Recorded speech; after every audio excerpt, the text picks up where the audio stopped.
Chapter 26. Father, I don't understand, just because he is the heir of the Shafik family. The boy called Draco looked very handsome, but his face was a little sickly pale, and his expression was always arrogant, just like his father's. Draco Malfoy couldn't understand. They were also one of the 28 sacred families, so why did his father go out of his way to please the orphan? That's right, he thought Aris was an orphan. Because all the members of the Shafik family, except Aris, have disappeared. Come to think of it, Draco felt that the guy was quite pitiful. It doesn't matter if you don't understand now. You will understand one day.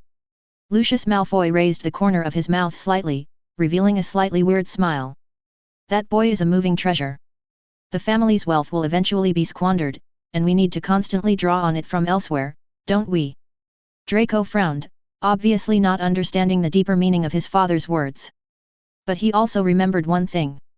Be friends with Aris after going to school. Well, if that guy knows what's good for him. He, Draco, was merciful enough to take the orphan to play with him. The Leaky Cauldron, the top-floor luxury suite. Aris has always been curious. Is the Leaky Cauldron the only place to stay in Diagon Alley? As it turns out, this is true. When Henry brought him and Luna to this shabby-looking bar, he had specifically asked about it, and got Henry's affirmative answer without a doubt. However, the environment here was somewhat beyond Aris's expectations. The bar's ordinary guest rooms are indeed not luxurious, and even look a bit old. After all, the history of this bar can be traced back to the early 16th century. Having existed for centuries, this building has withstood the erosion of wind and rain, and it is a miracle that it has survived to this day. Without magic, it would probably be impossible to do this. However, the suite on the top floor is extremely luxurious. The walls and furniture are almost as good as brand new. The overall style is heavy and mysterious, very much in the style of wizarding architecture. This was something Aris had not thought of before. Of course, the rent here is also expensive. But for Aris, anything that can be solved with money is not a problem. Young master, you will live here for the time being. Henry brought Aris into the suite and introduced him carefully. This suite has 3 rooms in total. You can choose any room you like with Miss Luna. The bartenders will serve you 24 hours a day. After all, the people who stay here are usually their most distinguished guests. Of course, if you have anything else, you can always call me. During this period, I will live next door and serve you at any time. After introducing the basic situation of the room, Henry tactfully stepped aside and waited for Aris' instructions with a smile on his face. This place is really nice. Luna's voice sounded from behind Aris. I never thought there was such a luxurious room in the Leaky Cauldron. Just now, the girl had toured the entire suite and had even decided which room she wanted to stay in. Pick the room you like. Aris said to the girl with a smile. Then I won't be polite. A smile appeared on the girl's face. After watching the girl happily enter one of the rooms, Aris looked back at Henry. Do what I told you to do as soon as possible. I hope to get the answer I want before leaving here. His expression suddenly became serious. Yes, sir. The smile on Henry's face disappeared, and his expression became more serious than Aris. After saying this, he turned and walked out of the room, closing the door behind him. So, what do we do next? After Henry left, Luna reappeared in the living room with a look of anticipation on her face. Next, of course, reading. Aris smiled and took out piles of books from the bag Henry handed him. Soon, the books filled the desk in the living room. Yeah, that's a good idea. In addition to collecting some weird little toys, reading is also one of Luna's hobbies. The two quickly found their own comfortable seats in the living room and each picked up a book to read. The sunlight shines through the window into the living room and also onto Luna's golden hair. The girl's crystal clear face is slightly flushed in the sunlight, which is very cute. At this moment, there was no other noise in the room except the sound of turning pages. Both of them were very focused, and it looked like a colorful painting of a peaceful and tranquil time. Aris gently flipped through the ancient thread-bound book in his hand, which was the Merlin's Handbook that he had taken out from the underground vault in Gringotts. The content of the book did not disappoint him. The characters outlined in blue ink are very beautiful, revealing a strange magical power. When Aris looked at the characters carefully, a feeling of blessing suddenly came over him. In fact, Aris couldn't understand most of the profound and obscure contents. But for some reason, with the help of that strange power, he seemed to see the person who wrote the book standing in front of him, carefully explaining the profound contents to him. The basics of wandless spell casting. The correct use of the power of prophecy. How to communicate closely with magical creatures. And the most basic system architecture and principles of ancient magic. These are all contents recorded in ancient books. Combined with the in-depth and easy-to-understand explanation given by the figure who was like an online teacher, everything becomes simple and easy to understand.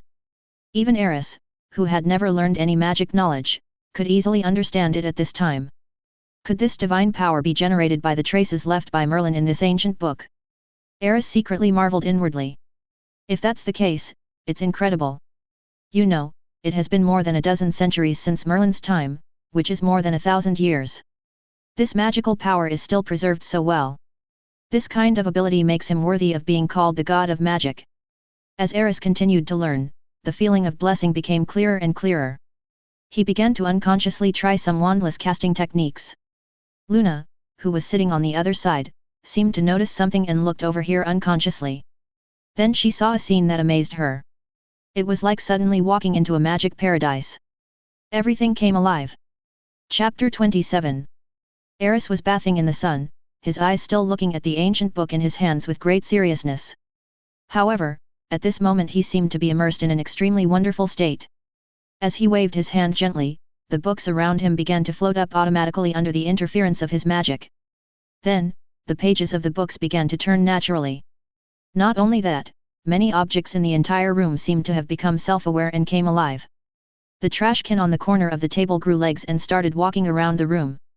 When it came across things like paper balls, it would even pick them up and throw them into the trash can. The teacup on the table was shaking gently, as if an invisible big hand was brewing tea automatically. The pillows on the sofa were playing and fighting with each other, but they seemed to be afraid of disturbing Aris, so they would turn around from time to time and look in the direction of the boy. There were also all kinds of strange scenes that made the usually calm Luna stare in amazement. This is incredible. The girl did not disturb Aris, but tried her best to suppress her surprise. She stood up, gently walked around the fighting pillows, grabbed an alarm clock that was about to jump off the table, and put it back where it was. Then, he came to the desk in front of Aris and quietly looked at the cup and kettle that he was shaking to make tea. After a moment, the girl seemed to lose interest in the teacup and her eyes unconsciously looked at the boy behind the table. The boy in front of me was bathing in the sun, his silver hair clearly shining with golden light, gently swaying with the fluctuations of magic power, looking solemn and sacred. Before she knew it, the girl was a little dazed. She would never show such an expression normally, but the Aris in front of her was so fascinating to her. It's like a top student encountering an extremely challenging math problem, or like a writer seeing a beautiful long poem, and unknowingly becoming deeply immersed in it. Luna just stared at Aris quietly for nearly half an hour without moving. Until the boy's eyelashes trembled slightly, as if he woke up from that strange state, his right hand, which had been waving like a conductor, slowly lowered, and everything in the room returned to normal. Only then did she come back to her senses from that wonderful state of mind. Luna, why are you looking at me like that? Aris felt a little strange. The look in the girl's eyes made him feel a little puzzled. Could it be that when I was eating earlier, some crumbs stuck to my face and I didn't wipe them clean? Don't you know what you just did? Luna quickly returned to her usual ethereal and indifferent state and asked with some curiosity. I just...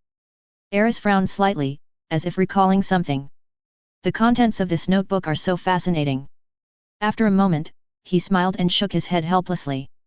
He also didn't expect that he would fall into a state of enlightenment the first time he read Merlin's manual. In that state, it seemed as if the whole world was revolving around him, and he could do everything he wanted with a wave of his hand. At that moment, all his talents were activated, just like the furniture and objects that came to life, which were actually the embodiment of the talents of the all-around shapeshifter and the language of nature. It feels like, the creator is shaping the world of his own imagination. Very mysterious and very dangerous. Because he just realized that if some violent thoughts had appeared in his mind just now, the entire suite would probably be turned into powder under his powerful magic violence. And the girl in front of him will naturally be hurt. However, the benefits of entering a state of enlightenment are also enormous. At this moment, Aris could clearly feel that his control over magic power had become more handy. If his control over his own magic power was 10% when he first merged with Merlin's talent, then now it has at least increased to 50%. Don't underestimate this 40% improvement. Even for an adult wizard who graduated from Hogwarts, his control over his own magic power would probably not exceed 60%. If a wizard can control more than 80% of his own magical power, he has surpassed 90% of the wizards in the entire wizarding world and can do things that most ordinary wizards cannot do. As for reaching more than 90% of magic power, that will be a whole new realm. For example, creating a new spell is a breeze. For example, mastering powerful and extremely difficult magic. The famous skill of the first Dark Lord Grindelwald, Fiend Fire, is a typical example.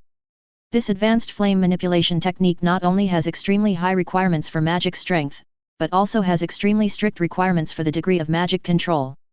Otherwise, in the entire Fantastic Beasts film series in the previous life, Grindelwald would not be the only one who could skillfully use Fiend Fire. Merlin's Handbook. Luna also looked curiously at the ancient book in Aris's hand. At this time, the ancient book was still open. Luna just took a glance, and probably just saw a certain character in the book clearly, when she felt dizzy and quickly glanced away. This book is so weird, I can't even read it. The girl spoke with lingering fear, looking at Aris with a little worry. Don't you have any other feelings when you read this book? No. Aris was stunned.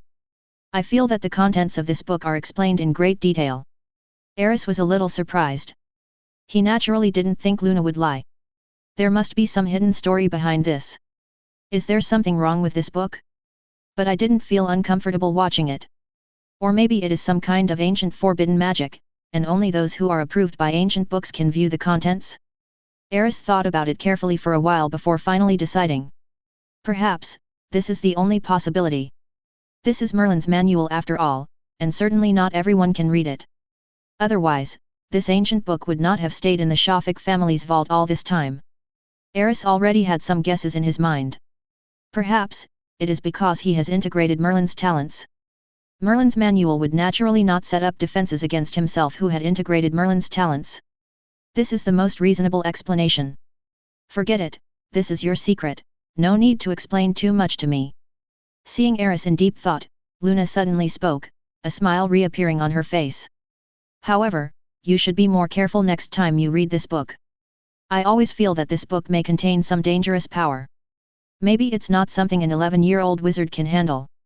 Okay, I understand. Aris felt warm in his heart. Although they had not been together for a long time, he could still clearly feel Luna's concern for him. This kind of care made him feel very warm. Aris, from now on, can I call you brother? Hey! Luna's words made Aris stunned. I have always thought that it would be a very happy thing to have a brother. There was a clear hint of nervousness in Luna's eyes, but her tone was still that familiar nonchalant. It's like, narrating something very normally. Aris raised a smile, reached out and gently touched the girl's long golden hair, and said seriously, sure. Chapter 28. Name, Aris Shafik. Identity. Title, Heir of the Shafik family, prospective first-year student at Hogwarts. Magic strength, C level, 39/50. Comprehensive talent, SSS level. Special talents, Universal Shapeshifter, Prophetic Astrologer, Wandless Casting, Language of Nature. Academic ability points, 1000. Late at night, Aris, who had been reading for a long time, lay on the bed, looking at the system panel displayed in his mind. After the sudden realization in the afternoon, his magic power increased from D level to C level, which was a significant increase. The specific value of the magic power is displayed behind the magic power strength on the system panel. Increasing the magic power value can increase the magic power strength accordingly. Normally, new students who have just entered Hogwarts are usually between G and E levels, depending on their talents, while adult wizards can reach B level in magical strength. For example, most of the elite aurors in the Ministry of Magic are of A level. As for the stronger Dark Lord or Super Masters like Dumbledore, they may be able to reach S level or above. After Aris had just integrated his talent, his magic power was at D level, which could be said to be far beyond that of his peers.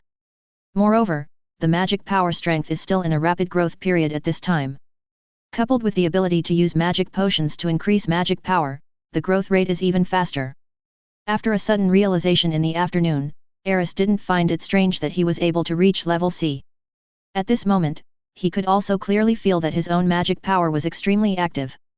Moreover, with his current control over magic power, as long as he learns, he can use ordinary spells almost at will.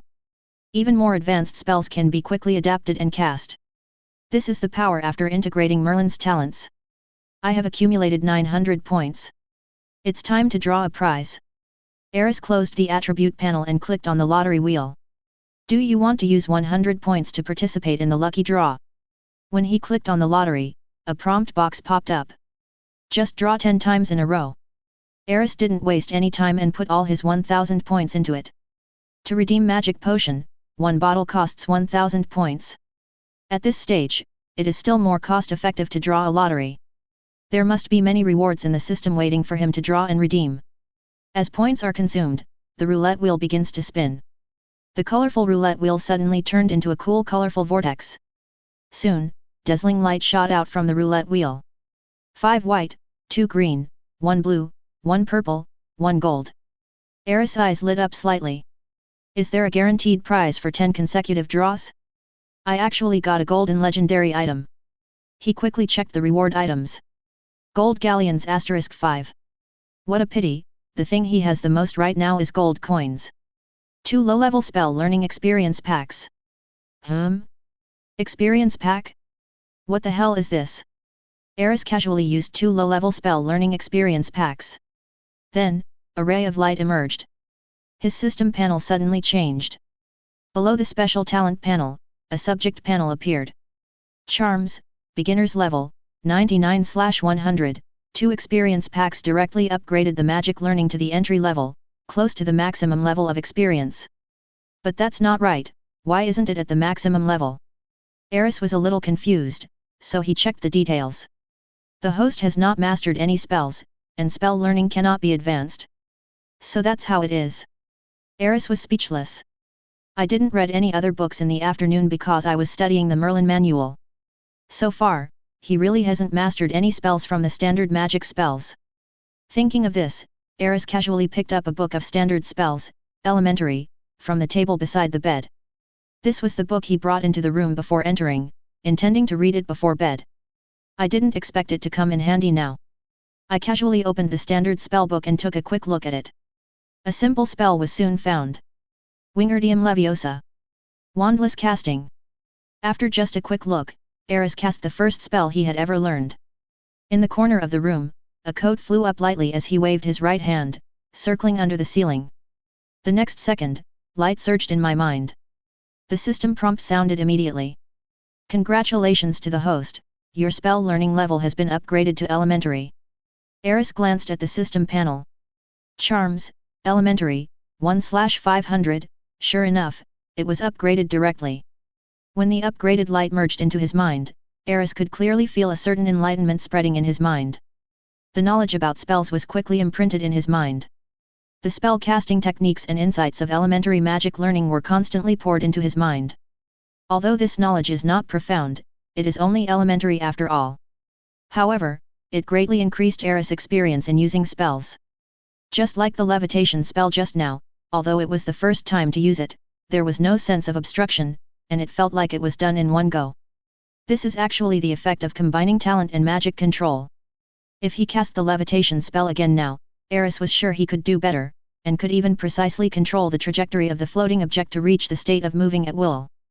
And this is the effect that is manifested after the magic science has just been upgraded, integrating the spellcasting experience and skills. After studying the function of the experience pack, Aris turned his attention to the remaining 2 lottery rewards. This time the purple quality item was not a magic potion, but a book. A skill book. Meditation method, you can learn to meditate after using it.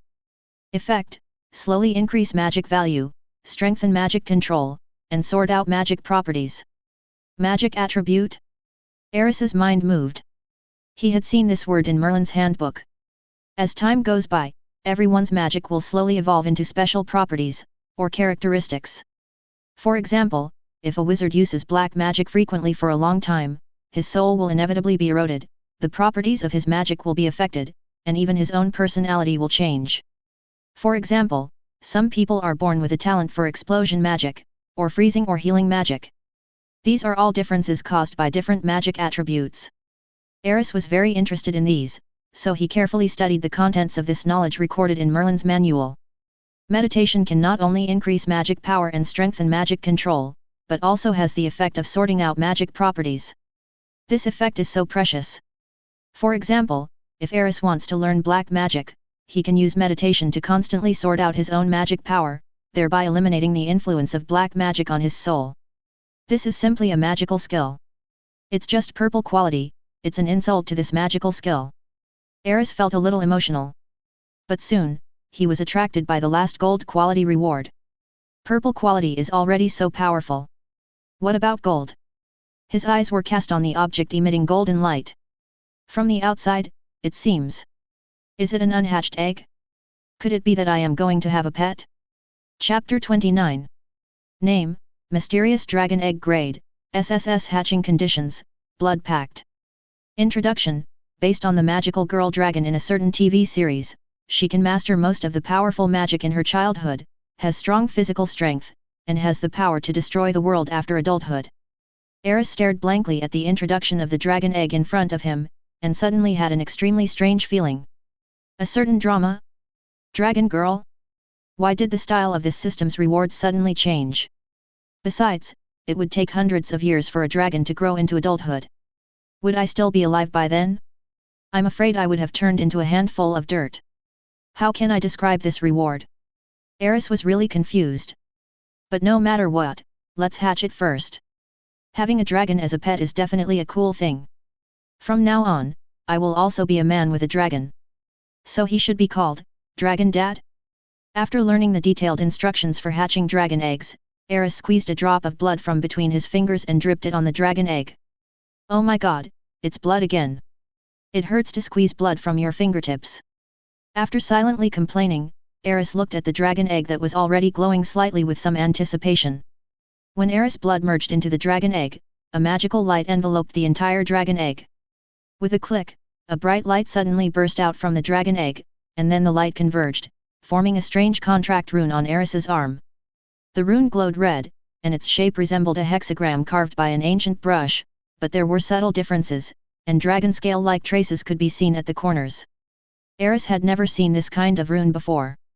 Its function is somewhat similar to the blood alliance in this world, but there are very obvious differences. After a blood pact is signed, the dragon egg will become Aris' most loyal partner after hatching, connected in life and death, and with a mutual understanding. Snap! Snap!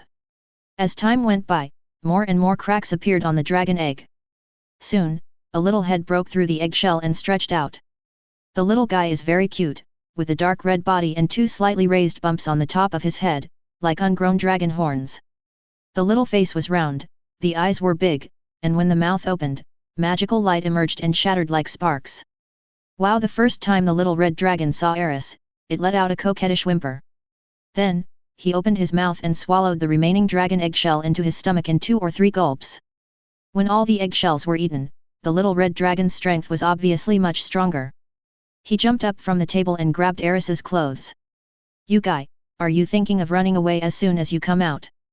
Aris really likes the appearance of the little red dragon, which is so cute that it can even be compared to Luna. He gently stroked the little red dragon's head and murmured softly, I'll call you Iris from now on. Aris didn't know why, but a Japanese anime she had watched in her previous life suddenly flashed through her mind. In the anime, there was a dark dragon that could transform into a girl, and it was so cute. He felt that the name was very suitable for the appearance of the red dragon. Wow! The little red dragon seemed to like the name very much. He squinted his eyes and rubbed Aris's palm, then made another intimate little baby sound. Just as Aris was thinking about where to keep Iris, the system's voice sounded at the right time. The pet system has been turned on, and the pet space will be turned on simultaneously. This reminder directly solved Aris' worries. He was originally worried whether it would be too ostentatious to keep a dragon by his side. It still has to be the system.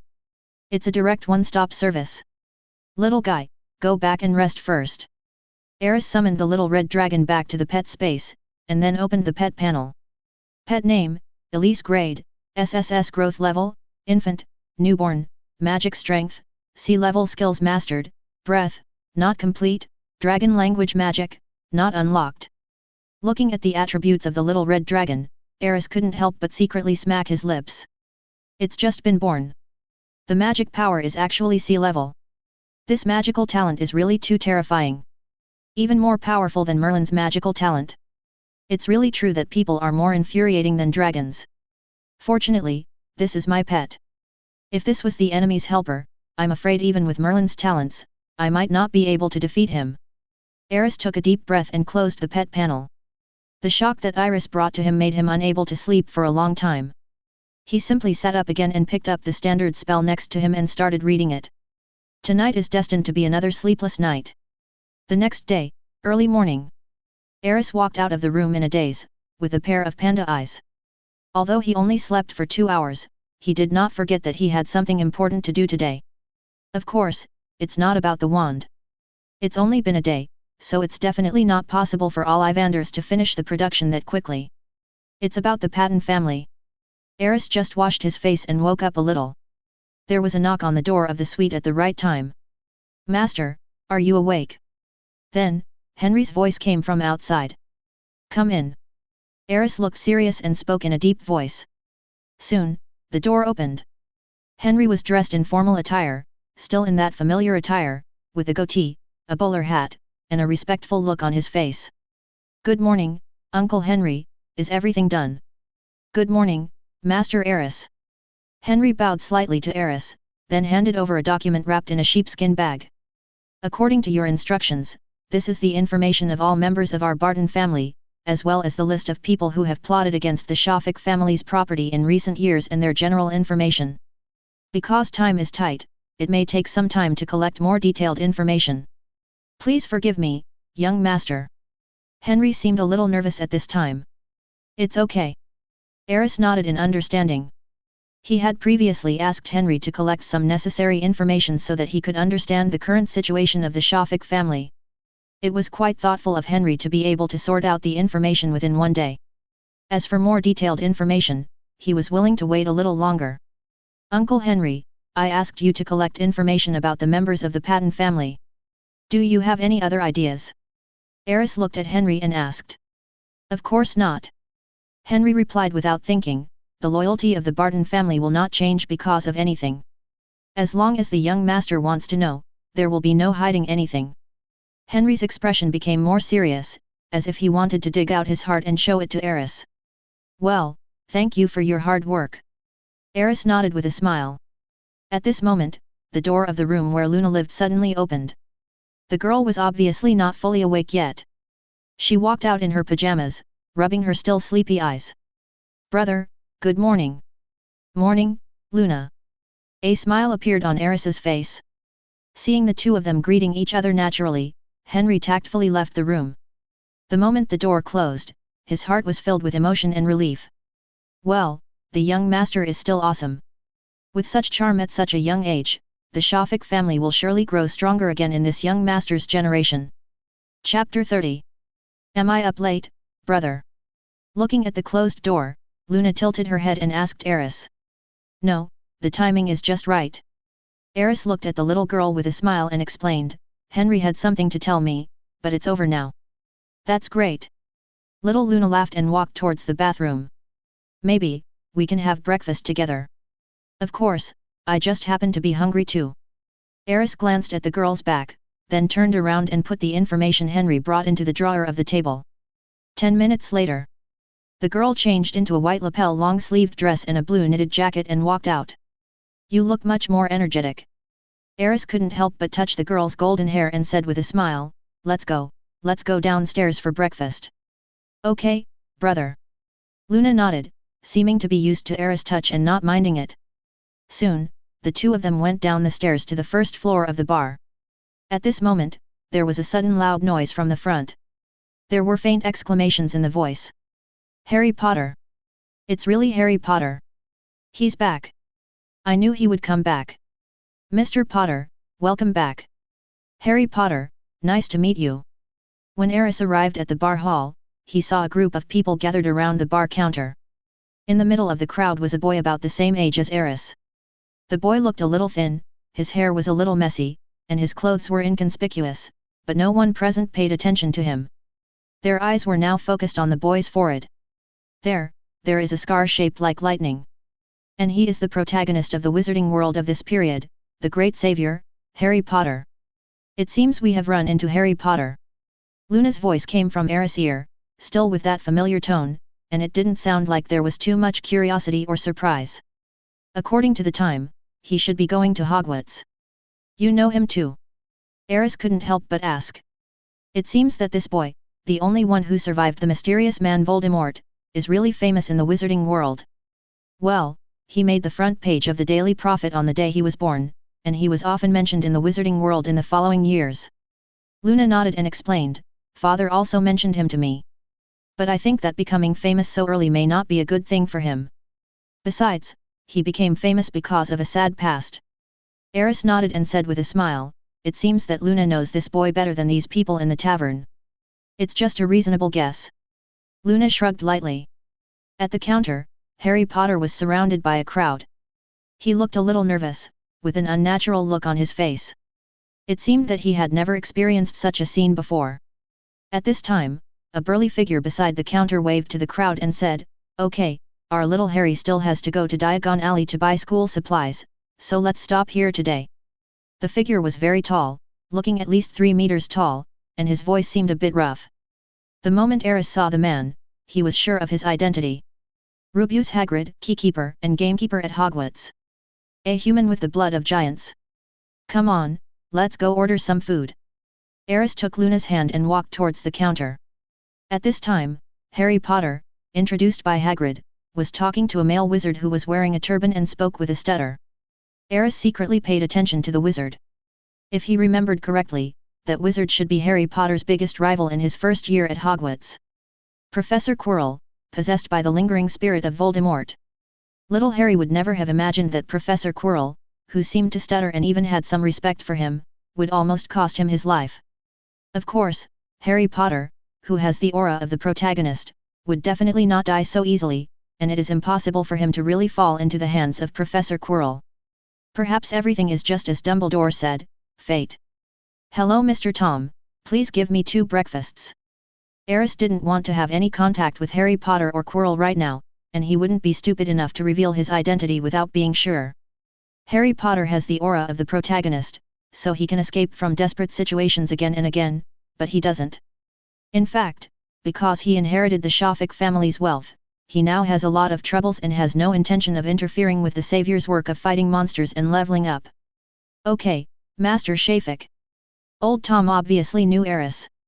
He spoke respectfully and immediately turned around to prepare food in the back. Hello, Harry Potter. While Aris was ordering, Luna happened to pass by Harry and greeted him politely. Hello.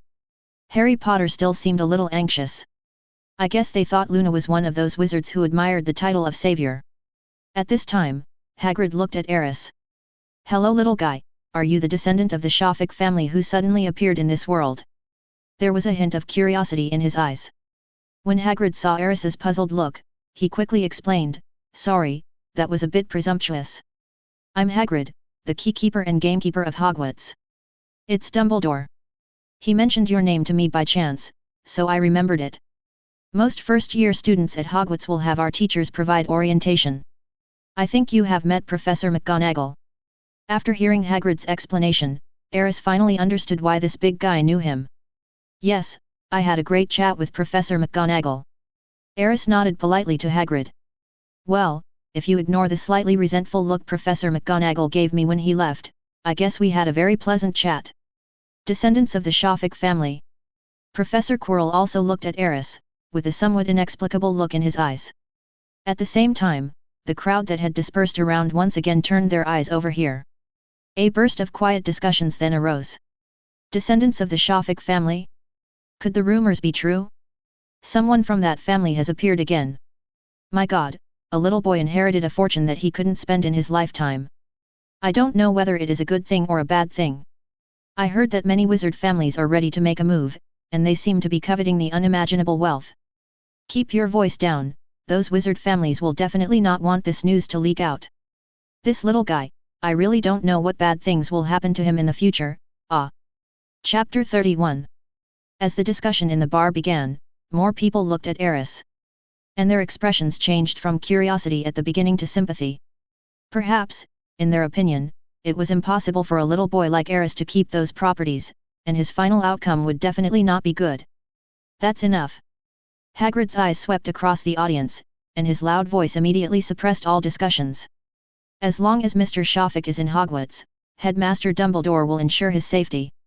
This is not something you should worry about. With Hagrid's appearance, the other wizards in the bar finally shut up and turned around to continue drinking. After doing all this, Hagrid looked at Harry Potter, who had remained silent. Harry, this Mr. Shafik is also going to study at Hogwarts School just like you. I thought you could get to know each other in advance. Harry was originally looking at the wizards in the bar discussing Aris, but when his name was suddenly called, he quickly turned around. Oh, hello, I'm Harry, Harry Potter. The little boy reached out his hand to Aris, and before that, he subconsciously wiped it on his body. Aris also extended his hand to the boy. Hello, I'm Aris, Aris Shafik. The two shook hands gently, then politely separated. I'm sorry, although it may be a bit presumptuous, I still want to say that I can probably understand your feelings. I hope you don't take what they say too seriously. Harry said to Aris very seriously, his tone sincere. He was just an ordinary boy in London, and his life was not so smooth. Now, he suddenly came to the magical world, and it seemed that his identity and birth were related to an unusual past. This made him the focus of the entire wizarding world. This has caused him to feel confused and eager to prove himself, which makes him feel very conflicted. He thought that Aris might be facing the same problem, which was why he said those words when they first met. Thank you, I didn't take their words to heart. Aris was a little surprised.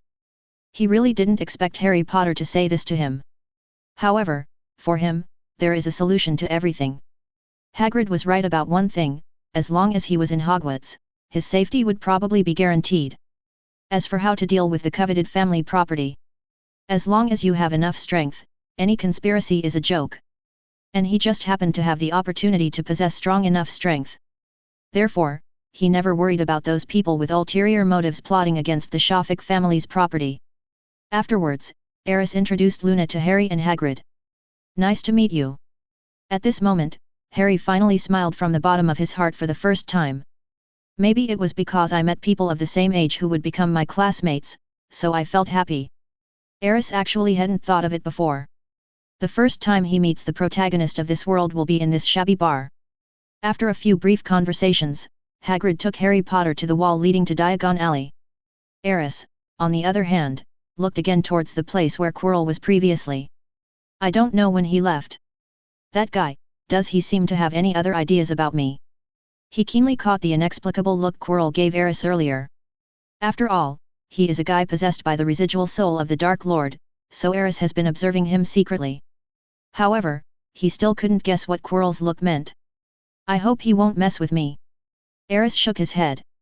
If the remaining soul of the Dark Lord really had any thoughts about him, then he would have no other choice. We can only fight the enemy with our soldiers and block the water with earth. But before that, his most important thing is to improve his strength as quickly as possible. Harry, you'd better remember how to get to Diagon Alley from here. It will come in handy later. Like this, count 3 bricks up from the trash can, count 2 bricks sideways, and knock 3 times. Because Aris was sitting at a dining table not far from the wall leading to Diagon Alley, he vaguely heard the conversation between Hagrid and Harry Potter. However, he didn't take it seriously and started to eat breakfast seriously with Luna. He knew that today might also be a day that Harry Potter would remember deeply. Just like yesterday, when he first entered Diagon Alley. The door to the fantasy magic world was finally opened in front of the boy who survived the disaster at this moment. Brother, are you okay? Hey? Why do you ask? Aris looked up at Luna with some confusion. Luna's expression was serious, but her tone was still ethereal and nonchalant, as if she was always in a trance. I understand how you feel right now. Mom said that what belongs to you will come back to you. It's not your fault. You don't have to be confused or afraid. No matter what happens in the future, my father and I will stand by you and face it together with you. I promise. Only then did Aris react. Little Luna seemed a little worried because of the discussion among the wizards in the bar just now. That's why I comfort myself in this way. I have to say that she is really a very precocious and kind girl. Aris felt a warmth flowing in his heart. He smiled and said softly, Luna, don't worry. I'm not confused, nor am I afraid. I know exactly where I am now, and I know how to solve those problems. I'm very happy that you can stand by my side without hesitation. I'm very happy now and in the future. But Luna, I'm your brother. So, no matter what time it is, you just need to stand behind me. How can a sister protect her brother, right? Listening to Aris' words, the girl put down the bread in her hand, and her eyes had turned red since she didn't know when. Brother. She called softly, and then a bright smile appeared on her face. A lot of people say I'm a crazy girl. They don't seem to want to interact with me too much, but I don't care. But now, I suddenly care a little. Brother, we will always be together from now on, right? Hearing this, Aris' eyes unconsciously showed a hint of pampering. He gently touched the girl's hair and said seriously, certainly. You're not going to leave suddenly like your mother, are you? Won't. Although I know that my mother and I will meet again one day, but brother. I don't really want to wait, and I don't want you to leave suddenly. Seeing the girl about to cry, Aris felt for the first time that maybe she was not as strong as he thought. After all, she is just a 10-year-old girl. It is normal for her to have some fragile thoughts. However, she had no one to confide in regarding these little thoughts before. And now, she has. At this moment, Aris took a deep breath and made a solemn promise. No, I promise. Chapter 32. Luna, are you watching Fantastic Beasts and Where to Find Them? Yes, what's wrong, brother? Then do you know where to find a Thunderbird? Well, I don't think I've seen any specific records in the book. The little girl flipped through the book quickly. It's okay, just tell me when you find it. Aris' voice came slowly. Congratulations to the host, the question raised successfully stumped the questioner, and 200 points of academic strength were obtained. For the next 2 days, Aris and Luna basically stayed in the suite and did not go out. Even the food was brought by Tom. Aris has been reading books all the time, and of course, he must not miss the task of asking 3 questions every day. So, in order to answer Aris's question, Luna has been very busy these past 2 days, reading books and looking up information. For example, just now, Aris knew that Luna had just picked up a copy of Fantastic Beasts and Where to Find Them, but she still asked a not-so-simple question. In order to find the answer to this question, Luna would probably have to spend the whole day today reading the thick book on magical creatures written by Newt Scamander. Of course, there was a reason why Aris was squeezing cute little Luna like this. Since you want to stand with your brother, you must be prepared to face danger at any time. Aris said this to Luna, in a very serious tone. He did this not because he really wanted Luna to help him deal with those who coveted the Shafik family's property. To be honest, Aris didn't take those people seriously. But he knew very well that as long as Voldemort, the faceless man, was still alive, the entire wizarding world would not be safe. Aris didn't want to make any arrangements in advance, because the inertial correction to change the course of history was very troublesome, even more troublesome than facing Voldemort directly. Now he has the advantage of being familiar with the plot, and the final ending, although it has many regrets, is still pretty good after all. If he starts interfering with the development of the plot now, once the butterfly's wings flap, things are likely to get out of control. Fight head-on and give Aris some time. He is not afraid of Voldemort. What he was afraid of was that the old guy would realize that he was no match for him and would hide in the dark to make his plans. In that case, even Aris cannot guarantee that he can control everything. Perhaps, something will happen that he will regret. So, he wanted to teach Luna some skills in advance. At least, it will allow her to master some self-protection skills as soon as possible. Even if you don't have a magic wand, it's good to memorize some spells and learn more knowledge. Iris, you are a dragon, don't always think about eating bread. Aris looked at the little guy rubbing against his feet with some helplessness. The little red dragon Iris doesn't seem to like staying in the pet space. There was no other way, Aris could only let it out to play occasionally. Iris's appearance surprised Luna, but also made her extremely happy. One man and one dragon quickly established a deep friendship. Luna often asked Tom to bring some food, but most of the food ended up in the little red dragon's stomach. Although Aris has repeatedly emphasized not to feed Iris too much bread or she will get too full, the little girl still enjoys doing it. The strange thing is that Iris's stomach seems to be like a bottomless pit and she can eat any amount of food. Brother, it's okay, Iris, come here. Hearing the noise, Luna took her eyes off the book, picked up a piece of bread from the table and put it on the sofa next to her. The little red dragon flapped its wings excitedly, then jumped onto the sofa and started eating the bread happily. At the same time, he rubbed Luna's palm affectionately. There was another thing that made Aris very happy. Normally, Luna still maintains her unique ethereal state, as if she is in a trance every day. But sometimes, perhaps because their relationship has become close, she would subconsciously show her intimacy and dependence on Aris, and even act coquettishly occasionally. This made Aris feel for a moment that she might have unlocked a whole new version of Luna Lovegood. This experience can only be described as very good. In the living room, Aris looked at the interaction between little Luna and Elise and shook his head helplessly. Just then, there was a sudden knock on the door. "Master, are you available?" Henry's voice came in, as if he was afraid of disturbing Aris. "Convenient, come in." Aris called the little red dragon back to the pet space. He doesn't want too many people to know about the existence of the little red dragon yet, as this may become a key and powerful trump card for him. Then, he waved gently at the door, and the door of the room opened quietly. This is the result of his magic training over the past 2 days. It's just a simple application of magical powers. It can't really be considered a real spell, but it is very convenient. This is an ability that can only be exerted after the control of magic power reaches a certain level. "Master, there's news from Ollivander that the wand has been made. However, he wants you to go there in person, saying that he wants to test the performance of the magic wand." As the door opened, Henry directly stated his purpose. "No problem, let's go there now." Aris' eyes lit up and he stood up immediately. "It's really something to be happy about, brother. You can finally have your own magic wand." Although little Luna has seen Aris's terrifying talent for wandless casting many times in the past 2 days. But the significance of a magic wand to a young wizard is not just a tool for casting spells, but also a spiritual support and a symbol of the identity of a true wizard. Soon, the 3 of them left the leaky cauldron. Once again entering Diagon Alley, we arrived at Ollivander's wand shop. As soon as I walked to the door, the shop door opened naturally. Apparently, Ollivander had been waiting for Aris. "I finally waited for you." Behind the counter of the shop, Ollivander looked up at the boy, then quickly walked to a small shelf behind him and took out a slender silver box. The box has a beautiful yet solemn pattern drawn in golden lines. "It looks like an angel?" Aris didn't pay too much attention to the specific details of the pattern. He was more concerned about what was inside the box.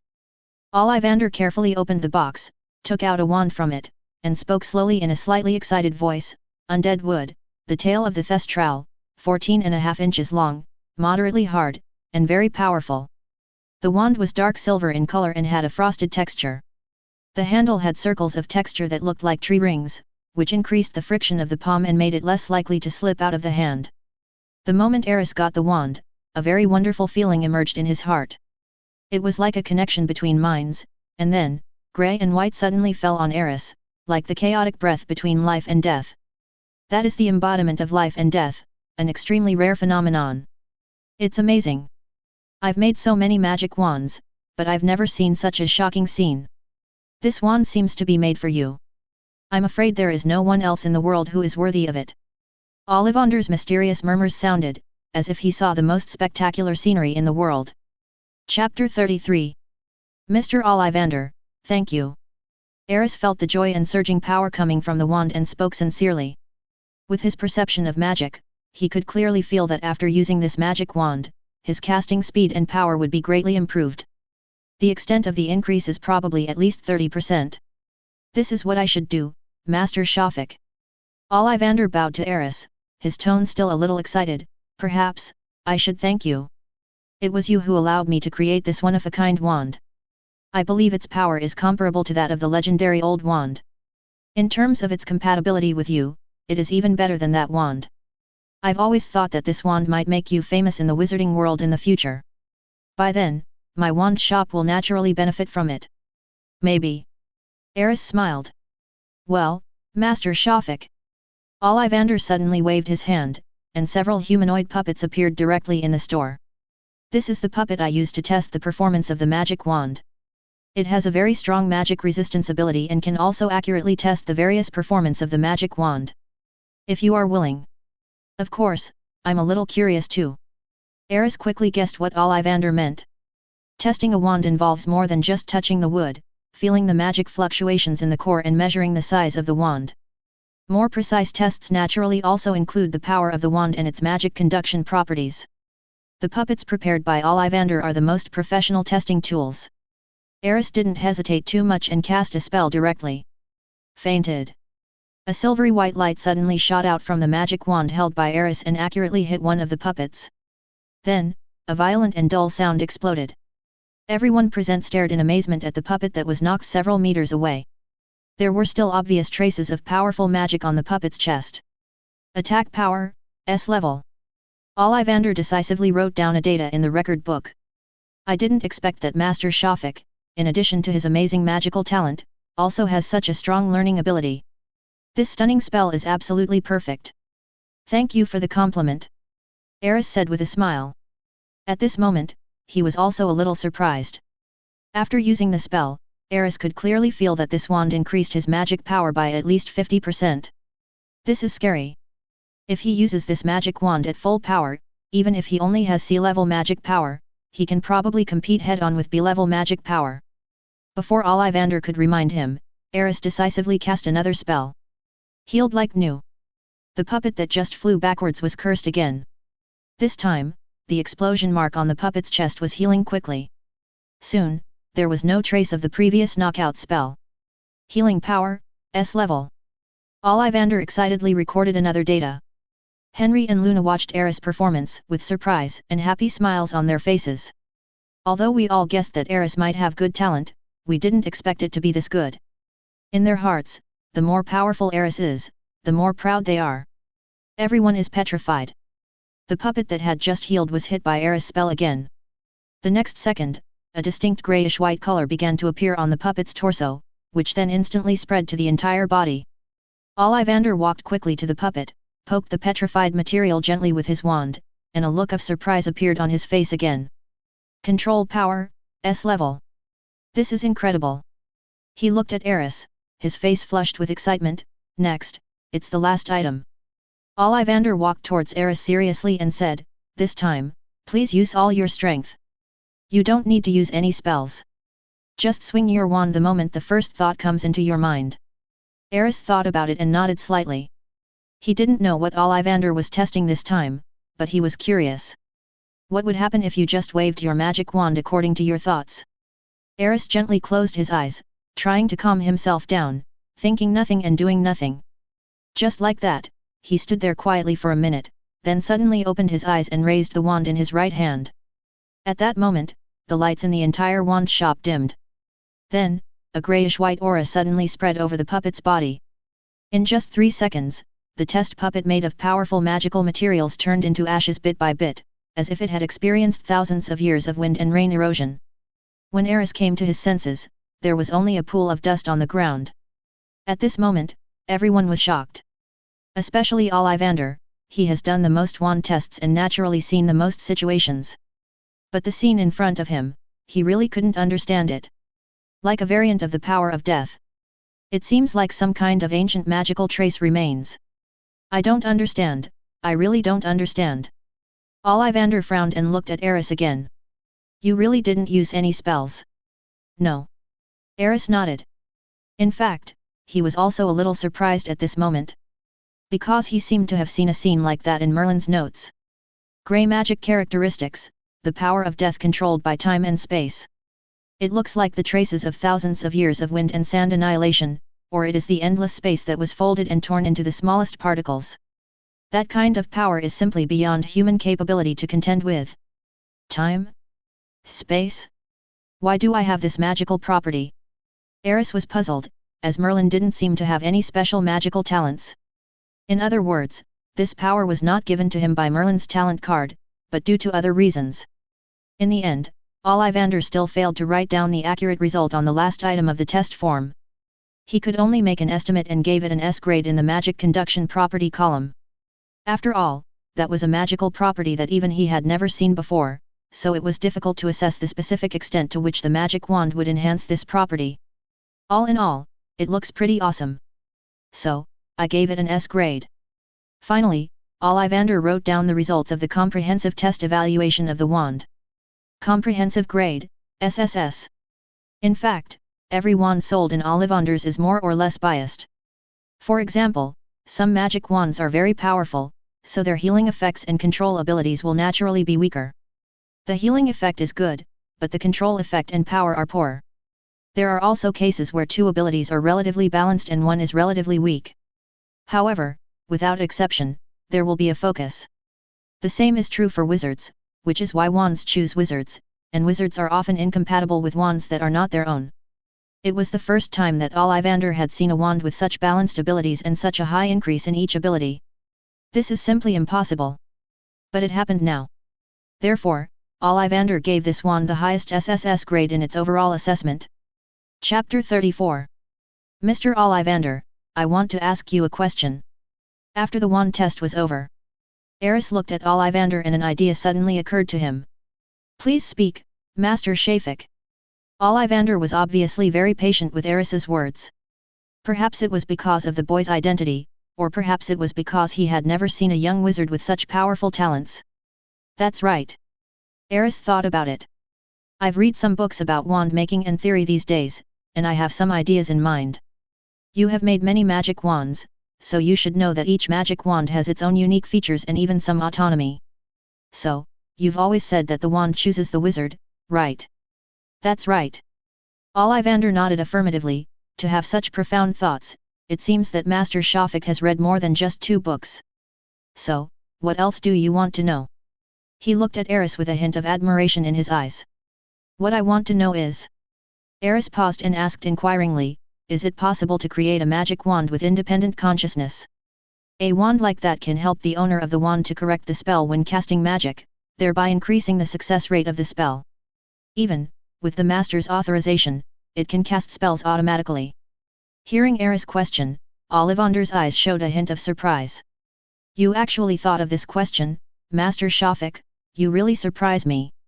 He hesitated for a moment, then said, in fact, our family has been making magic wands for generations, and we have also tried to research a smarter magic wand, that is, a wand with independent consciousness as you said. But obviously, that is not an easy task, because it involves the study of the soul. The study of the soul is a taboo even in the wizarding world. What's more, if a magic wand with completely autonomous consciousness is really developed, there will be even more problems to consider.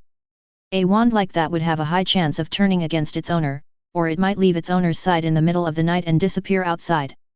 So, our attempts were forced to be discontinued, and no one ever mentioned this idea again. On the side, Henry looked at Aris helplessly, and said carefully, actually, Master, I think you may be thinking too much. Even if such a wand is really developed, the Ministry of Magic will probably do everything it can to suppress it, and it will never be released. Because a wand like that is likely to challenge the authority of the entire Ministry of Magic. That's right. Ollivander nodded in agreement. This is also the reason why we gave up the research. I see. Aris nodded in understanding. What about a wand that can cast spells automatically? It's, well, similar to the automatic firearms in the Muggle world. With just a switch, it can quickly release a preset spell. Is it possible to create a wand like this? Hearing this, Ollivander smiled, with an extremely determined look on his face. That's even more impossible. The casting of a spell requires the wizard's magic power, and more importantly, the combination of the casting action and the spell, and the corresponding strong emotions to support it. If we really create an automatic spell, I think it can only barely produce a few sparks, or shoot out a bunch of fireworks without any power. Among these, the most crucial thing is the immediacy of casting the spell. As far as I know, apart from certain curses and functional spells, there are very few offensive and defensive spells that can be stored for a long time. As for storing several spells on one object at the same time, and being able to release and interrupt the casting of spells at any time, or even replenish spells, that is even more impossible. Aris frowned slightly after hearing this. However, at this time Luna on the side spoke. Perhaps, we can try to find a material that can store spells and reuse them. Little girl, of course we have thought of this. Ollivander looked at Luna approvingly, but immediately shook his head. As far as I know, the entire wizarding world has not discovered that kind of material so far. Material like that is so rare and so hard to find. As Ollivander finished his words, the store fell into a brief silence. Even the smart Luna didn't know what to say at this moment. Perhaps, there are some things that they really don't need to consider right now. She looked towards Aris, only to see that the boy was still frowning slightly. After a long time, just when Henry wanted to remind his young master that it was time to leave, Aris suddenly spoke. "Mr. Ollivander, what if we add some kind of magical circle? I learned from books that some wizards in ancient times could use magic circles to store magic in certain weapons or objects, and then activate it when needed to form a powerful spell. Weapons and tools like these are called magic tools, or spiritual tools, by ancient wizards and magical creatures. Legend has it that King Arthur once owned such a weapon. It was made for him by Merlin, the legendary god of magic. It was extremely powerful." "Where did you read these stories?" Ollivander shook his head with amusement. "King Arthur's sword, Merlin, the god of magic, those are just myths and legends. Even if there really is such a magical array that can store magic, it has long been lost. Even the ancient magic has only been passed down in very small quantities. Moreover, most of that information is in the hands of some ancient wizard families, and very few people can actually see it." At this point, Ollivander was stunned for a moment, then looked at Aris seriously. It suddenly occurred to him that the Shafik family seemed to be an ancient wizard family with a long history. Could it be that the boy in front of him had really seen that kind of magical circle in some ancient book? "Actually, everything is possible, isn't it?" Aris smiled. In fact, he had seen that kind of magic circle before. It is recorded in Merlin's handbook. The sword of King Arthur is also introduced in detail above. Perhaps, he could replicate or improve it based on what was recorded in his notes. Develop a magic wand that can truly cast spells automatically like a gun. If such a wand were actually made, what would it be called? Gatling gun wand? Ollivander suddenly became a little excited. "Master Shafik, if you really know that kind of magical circle, please let me join this great research. I promise I can give you some help." "Well, I'll contact you if there's a chance." Aris did not make a clear statement. He then took Luna's hand and waved to Ollivander. "Well, thank you Mr. Ollivander for your advice, and that's all for today." Listening to the prompt sound from the system beside his ear, Aris smiled and turned away. Chapter 35. There is still 1 month left until school starts on September 1st. Originally Aris was going to go back to Luna's house after getting the wand from Ollivander, but then he changed his mind. In the next month, he planned to read all the books collected by Henry and absorb all kinds of magical knowledge. Especially potions, alchemy, and the magical circles mentioned in Merlin's manual. There are 3 miraculous talents rewarded by the system: photographic memory, super thinking, and super speed reading. Aris will have no problem learning the contents of those books by himself. The only thing he lacks is some things that require practical operation. So, he had other plans. "Brother, you're almost turning this place into a laboratory." Since Aris was still staying in the bar, Luna naturally wouldn't want to go home. Xenophilius was too busy. If she goes home, she will probably need to be alone for a long time. Therefore, the girl decisively chose to stay in the bar with Aris. "It's okay. If you want to verify the authenticity of some knowledge, you must do some verification." Aris carefully dropped a piece of wormwood infusion into the potion cauldron, and clear bubbles immediately appeared from the potion in the pot. This means that the water of life and death he prepared has been successfully completed. In terms of convenience, the leaky cauldron is indeed a good place. Because any magic materials and props Aris wants to buy can be found in Diagon Alley. Even if some sensitive dark magic materials cannot be found, he can try his luck in Nocturne Alley. At this moment, the entire living room was almost completely transformed into Aris' laboratory, just as Luna said. Crucibles, alchemical equipment, and even wand-making equipment can all be seen here. Most of these things were new, but Aris thought he would be able to use them in the next month. In the center of the living room, he deliberately moved the original sofa to the corner and instead created a small empty platform. On that small platform, a magic circle had been drawn that looked gorgeous, but upon closer inspection, was profound and unfathomable. That was the magic circle for storing spells that Aris had seen in Merlin's manual. This is just the prototype of a magic circle. It will not have any effect if it is directly engraved on an object. The carving of a real magic circle requires the guidance of magic power. However, the Merlin manual does not mention the specific method in detail. This is why Aris needs to spend time to research. He had a hunch that if he studied this magic circle thoroughly, and added a material that could support the magic circle, it might be possible to create a magic wand that could cast spells automatically. "Brother, I found the answer to your question." Just as Aris was putting the water of life and death in the crucible into the bottle, Luna, who was reading a book nearby, suddenly spoke. The head of a thunderbird is similar to that of a hawk, and it has many powerful wings. The flapping of its wings can cause lightning and heavy rain. Thunderbirds also have the ability to predict danger in advance. They originate from the arid areas of Arizona. Congratulations to the host for successfully completing the daily task and obtaining 300 points of academic strength. Listening to the prompt sounded by the system beside his ear, Aris pretended to be enlightened. So that's how it is. It seems that our Luna's knowledge is becoming more and more profound. Aris was in a very good mood after receiving 2 rewards and gaining 500 points from this task. He opened the system panel and took a look.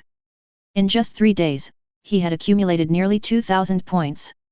Apart from some contributions made by Ollivander before, all the others were obtained from Luna, and of course from the accumulation of daily reading.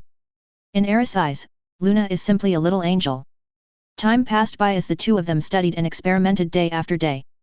A month is not a long time, but it is not a short time either.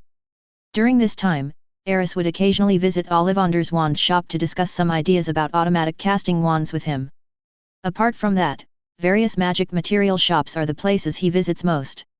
He purchased a large amount of materials and stored them in bags cast with a traceless extension spell. Perhaps they would be useful when he was at Hogwarts. In her spare time, Luna would occasionally tell Aris about the situation in the wizarding world, with a focus on the Ministry of Magic. Brother, the current Minister of Magic is actually very timid. He wants to do something big to establish his own prestige, but he is always hesitant. Otherwise, he would not be mentioned and ridiculed so often in the Quibbler. Because her father was the editor-in-chief of the Quibbler, Luna had read many magazines and heard a lot of gossip within the Ministry of Magic. With her clever mind, her perspective on issues was sometimes even more profound than Xenophilius. Therefore, in this short period of time, Aris' understanding of the wizarding world has become more profound. Finally, a month later, the day Aris had been waiting for arrived. September 1st, King's Cross Station. Henry has packed all of Aris's gifts, including the various experimental supplies and equipment in the hotel. When Aris was about to go to Hogwarts, he rebuilt a laboratory with better facilities in the room of requirement. Luna, cheer up, I'm going to school, not to Azkaban. Aris felt helpless as he looked at Luna, who was obviously feeling a little sullen. Since 3 days ago, the little girl has been smiling less and less. He naturally knew why. But there was no way, Luna was not yet old enough to go to school. There is no way he could take the girl to school without permission. It's only a year, and we can go to Hogwarts together next year. Aris promised again. I will definitely write to you often. I'll let Elise deliver it to you. You can play with it for a while longer, okay? Hearing this, Luna's face was filled with smile again. Mom said that we should all be honest people. She spoke in a low voice, and her expression returned to that trance-like look. Of course. Aris touched the little girl's hair lovingly. On the side, Henry watched Aris about to pass through the wall between Platform 9 and Platform 10. He hesitated for a moment, but finally gritted his teeth and asked, Master, can you tell me now when you plan to return to the old house? Many people are waiting for you. Aris paused and turned to look at Henry. After a little thought, he smiled and said, let's wait until Christmas. At that time, give them a surprise. Hearing this, Henry's eyes lit up slightly. Then, his eyes turned red instantly. He nodded with satisfaction, and said with tears and snot, okay, then it's Christmas. When the time comes, I will prepare a grand return ceremony for the young master. Chapter 36. Excuse me, Mr. Shafik. Just as Aris and his companions were about to enter Platform 9 and 3/4, a voice suddenly came from behind. Aris turned around and saw a familiar thin figure. Harry Potter. He sighed inwardly. Is this fate? I unexpectedly met Mr. Savior, who couldn't find the platform here. Excuse me, sir, I'm looking for Platform 9 and 3/4, and I thought maybe you know how to find that place. Of course. Aris nodded and pointed to the wall between Platform 9 and Platform 10. All you have to do is face that wall and crash into it. Hey! Harry looked at Aris in confusion. He thought Aris was joking with him. Master is right. As long as we pass through that wall, we can reach Platform 9 3/4. Henry explained. Just when Harry was still hesitant, another voice came from behind him. Everyone, Follow me quickly. There are too many people at the station. Don't get separated and don't miss the time to enter the September 3/4 platform. Aris didn't even need to look back to guess that the voice must be from the Weasley family. Sure enough, soon, several wizards with red hair and pushing carts came from behind. Hello, are you also going to? Harry asked subconsciously. Platform 9 3/4. Mrs. Weasley glanced at Harry, then smiled kindly and said, Of course, it seems that you are also a little wizard who is about to enter school. Yes, I am Harry, Harry Potter. Oh, this is true. A slightly surprised voice sounded from behind. You are really Harry Potter. Ronald, don't be so surprised. Mrs. Weasley glanced disapprovingly at a red-haired boy who looked about the same height as Aris. He's not a monkey in the zoo, what's the fuss about? That's right. My brother is surprised by everything he sees. You don't have to take it seriously. One of the twins, who also had red hair, gave Ronald a teasing look. Sorry, I just, you're very famous. Ronald lowered his head a little embarrassedly, his face flushed. It's okay. Harry smiled. He could sense that this family was very funny and they were not trying to make fun of him on purpose. Okay, the platform is about to close, hurry up. Mrs. Weasley urged the children along, then glanced curiously at Aris. This handsome silver-haired boy should also be a little wizard, right? Yes, ma'am. Aris nodded with a smile. Then let's go quickly, time is running out. As she spoke, Mrs. Weasley took the lead and led a little blonde girl through the wall leading to the platform. That little girl was, of course, Weasley's youngest child, Ginny. Let's go, kids. Arthur Weasley, who had been silent before and just smiled at the children, urged. As the Weasley twins passed through the wall, he glanced at Aris. There seems to be some speculation about his identity. But in the end, he didn't dare to say hello, but just followed the twins through the wall. Soon after, other members of the Weasley family entered the platform one after another. In the end, only Harry, Ronald, and Aris were left. Let's go too. Ronald greeted Harry, and then the two of them entered the platform together. Aris glanced at Luna, who was clearly a little envious, and took his hand, smiling as he also walked onto the platform. Henry, you will take Luna home yourself later. Be careful. Aris gave Henry a final word, then looked at Luna. Remember, owl me when you get home to let me know you're safe. I understand. Luna nodded. Seeing this, Aris felt relieved. Then, under Luna's reluctant but pretended indifferent gaze, he walked towards the Hogwarts train with a scarlet front. Brother, remember to write to me. Luna gave a special reminder. Don't worry, I won't leave Iris idle. I'll write to you when I have time. Aris waved at the two of them. Until his figure completely disappeared in the train slowly started. Luna couldn't help but wipe the corners of her eyes and rub some of the moisture into her palms. Let's go, Miss Luna. Although Henry felt a little uncomfortable, he still said in a gentle and calm voice, the young master will be back soon. Parting is just for a better reunion, isn't it? The girl looked at the direction where the train was going away and made up her mind secretly. I must read harder and learn more knowledge so that I can better answer my brother's questions in the future. What a nice child. Inside the train, Aris didn't pay special attention to where Harry and the others were going, but just found a carriage and walked in.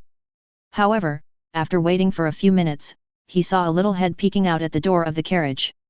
Harry. Aris was a little surprised. He just randomly found a carriage, but he actually met this savior? Is this the legendary fate? Excuse me, Mr. Shafik, I found your box specially. Harry said a little embarrassedly, if it's convenient, can I sit here? There are things I want to talk to you about. Of course, but you should still call me Aris. After all, we will be classmates from now on. Aris was a little curious, what did Harry want to do with him now? Thank you. Harry smiled and sat down opposite Aris. What do you want to talk to me about? Aris asked directly.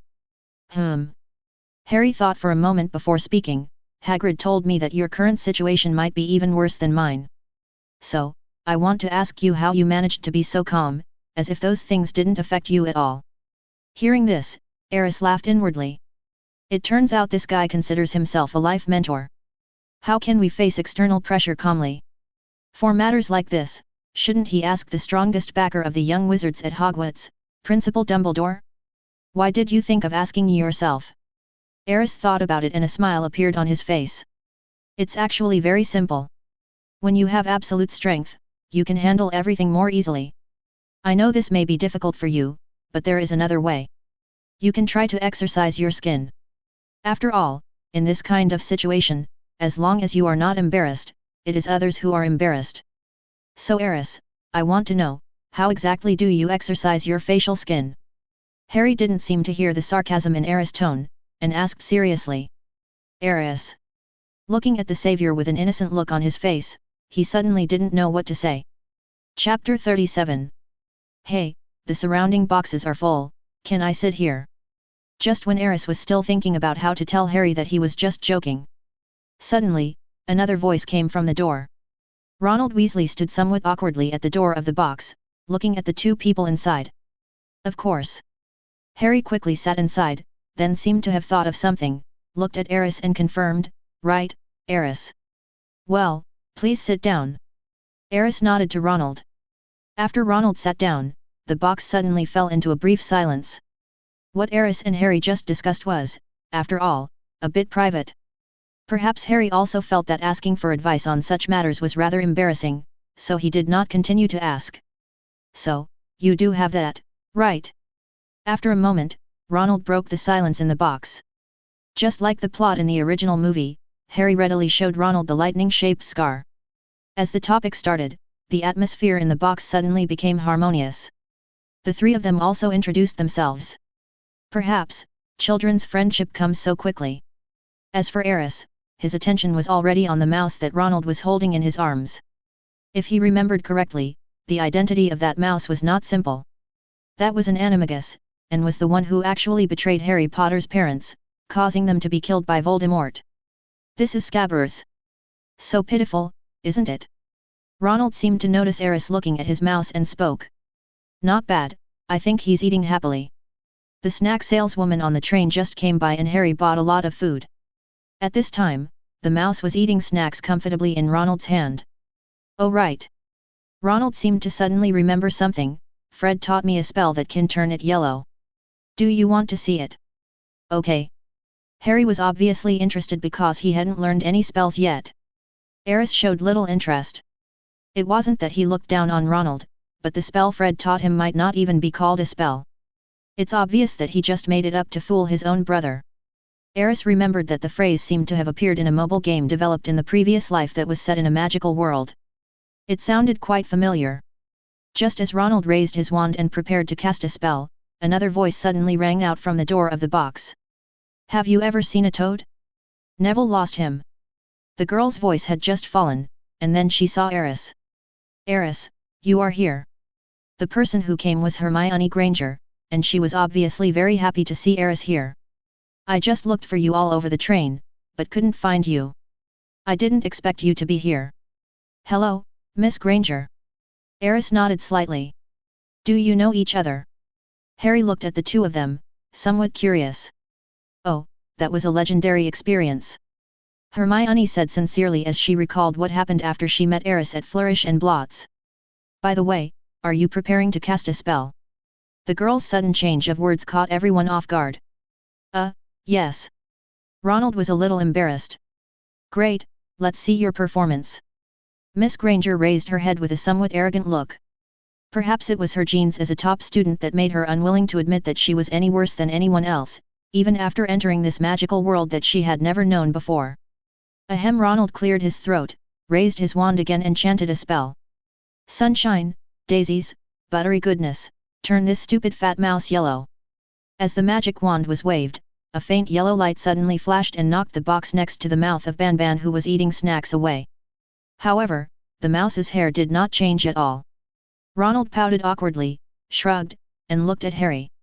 Harry also had no idea what was going on and could only smile helplessly in response. Are you sure that's a spell? It doesn't look like much, does it? Miss Granger smiled, and her habit of preaching seemed to be activated. She decided to teach Ronald what it meant to cast a spell. Coincidentally, I also know some spells, such as... Miss Know-It-All suddenly pulled out her wand, came to Harry, and sat down next to Aris. Restored to new. Hermione Granger pointed her wand at Harry Potter's glasses. After a wave of magical power, the place where Harry's nose pad was taped suddenly flickered. The tape disappeared in an instant, and in its place was a brand new nose pad replacing the broken part. Wow, that's amazing! Ronald watched from the side and exclaimed subconsciously. Harry was obviously surprised as well. He took off his glasses and looked at her carefully, then looked at Hermione with admiration. Actually, this is nothing. Aris is much more talented than me. He can definitely do better than me. Hermione suddenly turned the topic back to Aris.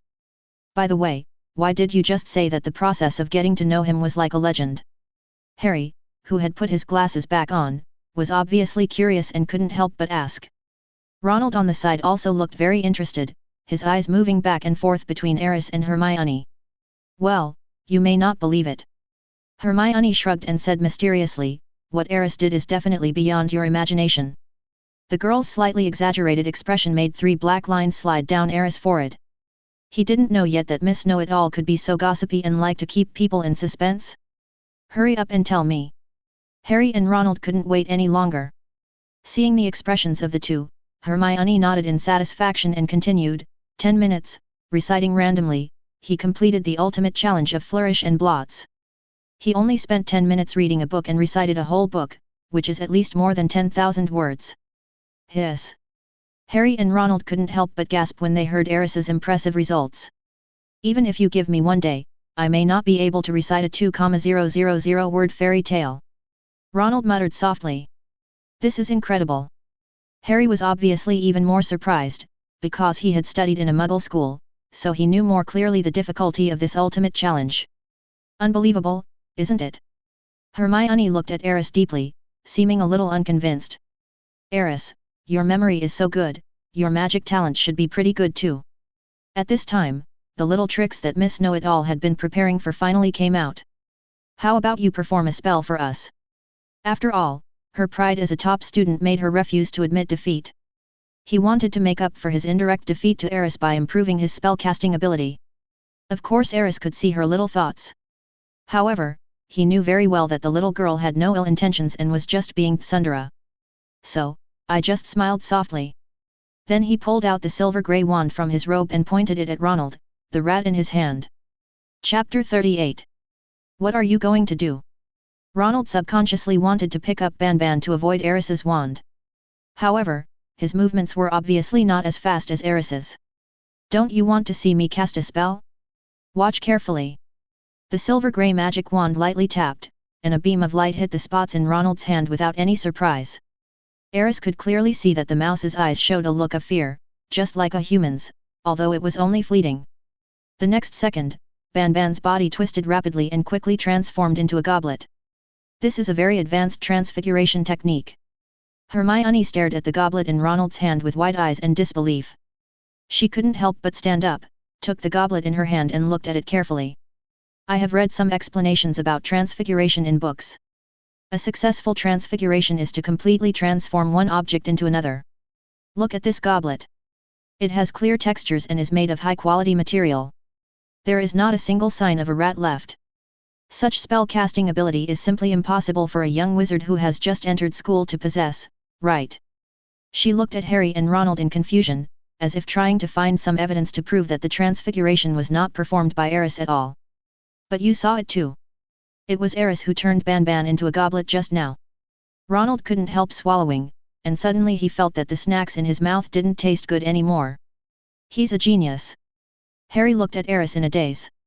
Even though Hermione had just fixed the nose pads of his glasses, he wasn't that surprised. The scene where Aris waved his magic wand and turned a fat rat into a goblet was so amazing. The 3 young wizards present were all shocked by Aris's casual display of skills. Even without thinking, you know that such a transformation requires extremely powerful and stable magic power to perform, which can only be achieved after passing the Owl's exam. The ordinary wizarding level certification exam was something that students in their 5th year at Hogwarts had to take, so these newly enrolled young wizards didn't need to consider it at all. Don't be discouraged, you are already very capable among the new wizards. Aris looked at Hermione Granger, who seemed to have fallen into autism, and comforted her in a gentle voice. This is indeed the case. In fact, Just look at Ronald's spell-casting ability and you will know that he grew up in a wizard family. Even so, Ronald at this moment still had almost no ability to cast spells. It was really amazing that Hermione could easily perform the repair spell at this time. Of course, it can't be compared with Aris. After all, his starting point was too high. You don't have to comfort me. Hermione took a deep breath, looked at Aris seriously and said, I will catch up with you one day, I swear. Actually, there's really no need. Aris said helplessly. However, looking at the little girl's high morale, he really couldn't bear to discourage her. Okay, then I'm waiting for your challenge anytime. At this point, Aris and Miss Know-It-All made an agreement to encourage each other to make progress. Aris, although I am still surprised and shocked, but, are you sure that Scabbers will be okay? Ronald asked with some concern after carefully observing the goblet he had taken back from Hermione. Of course, he will be fine. Aris nodded affirmatively. However, he knew very well that at this moment, Scabbers, or the guy who turned into Scabbers, Wormtail, must have been cursing Aris in his heart. Can't you restore him to the way he was before? Ronald felt like he was about to cry. Who would have thought that it was fine at the beginning, and I don't know what happened. For some unknown reason, his mouse turned into a goblet. I'm sorry, but I can only turn a mouse into a goblet right now. I haven't learned the spell to turn it back yet. Aris sighed apologetically. At this time, Hermione looked a little strange. Perhaps, she was the only one at the scene who was not sure that if someone could cast such a profound transfiguration spell, there would definitely be a corresponding antidote. Aris, this is obviously a lie. But why would he lie? The little girl was a little confused. But after thinking about it carefully, she decided to pretend she didn't know about it. After all, she thought, Aris always had a reason for doing that. Did you feel it? Banban seems to be struggling. Ronald looked at Aris with a look as if he was about to cry. You must be feeling it wrong. He is just a goblet now. He should not have any perception. Aris consoled earnestly. Are you sure? Of course, I think he should be back to normal in a few hours. Are you sure he won't always be a goblet? It's not easy to perform eternal transfiguration. I always feel that Banban is a bit pitiful. Harmonious conversations continued to come out from the box. After a moment, Hermione suddenly stood up. Oh, by the way, Neville's toad, I almost forgot. As she said this, she was about to walk out of the box and continue looking for the missing toad. Just as she was about to walk out of the box, she suddenly stopped and turned to look at Aris again. Aris, do you know of a spell that can help Neville find the toad quickly? Aris nodded without even thinking. Of course, that's a very practical spell. Great, please help Neville. Miss Know-It-All smiled with surprise. At this time, Ronald's attention finally shifted from the mouse to Aris again. Going to cast another spell. Harry was visibly more excited. Since entering the magical world, he has never seen people cast so many spells at once. In fact, as long as you find the trick, you can do it too. Aris reminded Hermione and then recited a spell. The true form is revealed. A faint magical fluctuation emanated from the tip of the silver-grey wand. Then, a beam of magic light formed a directional sign, and Aris pointed in the direction of the magic flow. Over there, follow my magical instructions and you'll find the toad in no time. Thank you. Before Aris could react, Hermione had already walked out of the box in a quick step. When can we reach your level? Harry spoke in amazement. Don't worry, this is actually not difficult. It's just a variation of the apparition spell. As long as you study hard, read more books and practice spellcasting more in school, you should be able to fully master this spell by the time you are in the 3rd grade. Aris spoke encouragingly and gave the two of them a look of encouragement. However, after hearing this, Ronald and Harry seemed to become even more depressed. I don't know if it was Aris' illusion. Chapter 39. Look, who is this? The famous Potter, A&D. Shafik.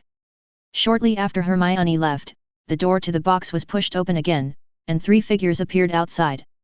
Draco Malfoy squeezed into the box with his 2 followers, Black and Goyle, and then his eyes moved on Harry and Aris. I just heard someone outside say that Harry Potter is also on this train. It seems to be true. Malfoy finally set his sights on Harry, who was obviously slightly more famous than Aris. That toad-finding magic is pretty good, but I guess it wasn't you who cast it, right? Hearing this, Aris reacted immediately. It seems that Malfoy must have seen or heard from somewhere else that Hermione found the toad by following the sign of apparition magic. So, after a little inquiry, I found out that Harry Potter and Aris were both in this box. What's it got to do with you? Ronald was worthy of being Harry's future good friend. When he saw someone provoking him, he stood up immediately. You want to be the first to come forward. Malfoy glared at Ronald. Black and Gore, who were beside him, immediately squeezed over and pushed Ronald into his seat, making him unable to move. Let him go. Harry couldn't sit still anymore after seeing this scene. You will find out that in the wizarding world, true friendship only exists between pure-blood wizards. Malfoy stepped forward, glared at Harry Potter and said fiercely, So, famous Mr. Potter, do you want to hang out with those poor bastards of the Weasley family, or with me, the noble and holy pure-blood family Malfoy? I know exactly what kind of friends I should make. I don't need you to remind me. Harry Potter also stared at Malfoy stubbornly. Although he had no idea why the man in front of him looked so arrogant, he was almost as annoying as his cousin Dudley. But he felt that Ronald must not be left to fight alone at this time. At the very least, it is necessary to take a stand. In fact, this is of no use. Black and Goyle were obviously much bigger than Ronald and Harry at this time. Considering that the little wizards on the field now have almost no spell-casting ability. Therefore, being tall still plays a very important role in such conflicts and confrontations. At least that was the case until Aris took action. Draco Malfoy, right? Aris, who had been silent, suddenly spoke in the box. Only then did Malfoy turn his attention away from Harry. It's me, what's wrong? He snorted coldly and stared at Aris. Looking at the slightly pale Master Malfoy in front of him, whose behavior and tone were somewhat arrogant, Aris smiled and said, Actually, if you want to make friends with us, you can use a softer and more normal approach. Who said I wanted to make friends with you? Malfoy's face flashed an unnatural blush, and then he stared at Aris fiercely and said, Don't be so self-righteous. Noble Malfoy, I am the only one who has no shortage of friends. Perhaps, before you say this, you can let Harry and poor Ronald go first. I promise they won't do anything to you again. As he spoke, Aris gently waved his wand. An invisible force gently separated the people in the box, and then, under the horrified gazes of Black, Goyle, and Malfoy, Aris waved his wand again. The legs are frozen and dead. The power of the leg-locking spell instantly froze the three troublemakers in place, unable to move at all. They waved their hands but could no longer keep their balance and finally fell to the ground in a heap. How dare you cast a spell on me? Malfoy cried out in horror, and Black and Goyle also screamed in fear. I told you that if you want to make friends, you can use a slightly gentler approach. Aris leaned over with a smile and looked at Malfoy, So, do you like this approach? On the side, Ronald and Harry opened their mouths wide when they saw this scene. However, an inexplicable feeling of satisfaction made them unable to help but smile happily. However, after the joy, when they saw the faint smile on Aris' face, they once again felt how powerful and untouchable this boy was. They secretly swore in their hearts that they would never make Aris angry in the future, otherwise it would be unpredictable what would happen. I will tell the professors at school and my father about this, and they will definitely cause trouble for you, I promise. Malfoy's face turned red with anger, and he growled in a low voice. Oh? Didn't your father ask you to be friends with me? Aris still smiled and spoke. How do you know? Malfoy suddenly seemed to remember something and quickly closed his mouth halfway through his words. How is that possible? My father will definitely punish you. Just wait. In fact, when Malfoy subconsciously said how do you know, Aris already knew what was going on. The Malfoy family has a good plan. The information Henry gave Aris included information that the Malfoy family had evil intentions towards certain assets of the Shafik family. They even secretly united with several wizard families to target the Shafik family's assets. Aris has a record of these things in his mind. And now, the old guy Lucius Malfoy actually took the initiative to let his son approach him. It was obvious that there must be some purpose behind it. However, Aris was not in a hurry at this time. Although Draco is a little arrogant, he always thinks of himself as the school bully of Hogwarts. But his nature is not so bad that he can still be saved. If we can tame this little guy, maybe there will be unexpected results when we deal with the Malfoy family in the future. Thinking of this, Aris's eyes became softer and the smile on his face became more intense. What on earth do you want to do? Malfoy's body trembled at the smile on the boy's face. He dared to guarantee that the guy in front of him was definitely the biggest bully he had ever seen. It's horrible that he can torture people with a smile. Don't worry, I really don't mean to do anything. Aris lifted the spell on the three people, patted Malfoy's shoulder gently and said, how about this, you can just hang out with me from now on. You should also know my identity and know that if I want something, I will definitely get it. If you don't want to, then the consequences. At this point, Aris paused and gave Malfoy a meaningful look. No, I do. Looking at the boy's eyes that seemed to be able to captivate people, Malfoy had almost no hesitation and surrendered directly without any ambition. Whether it was sincere or fake, he didn't want to anger Aris at this moment. He had a premonition that if he continued to commit suicide, the consequences would probably be very tragic. Very good, you made the right choice. You know, when it comes to friends, I always advocate helping each other. A gentle smile appeared on Aris' face again. Chapter 40. The Scarlet Locomotive travels between the vast plains and lakes. The scenery along the way to Hogwarts was particularly beautiful, which made Aris in a particularly good mood. Otherwise, he really couldn't stand the turtle-like speed of the train. You'd better all put your robes on, I think we're almost at the Hogwarts terminal. After several hours of long journey, at Hermione's reminder, the train finally began to slow down. Aris looked out the window and found a small train platform in front of him, which was bathed in the afterglow of the setting sun and had an otherworldly tranquility. Da-da, da-da, the train was going slower and slower. When the train came to a complete stop, Aris heard a familiar, rough voice. First years, come this way. I'll take you to Hogwarts Castle. That was Hagrid's voice. Aris quickly packed up his belongings and summoned Iris after Harry and Ronald left.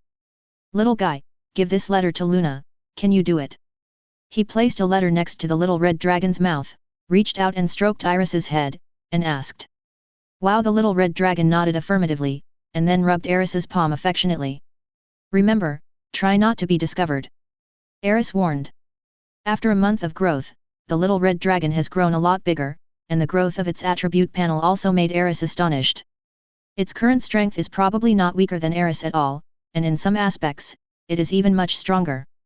The little red dragon nodded again in a very human way, then jumped lightly in the car, and with a leap, he got out of the window.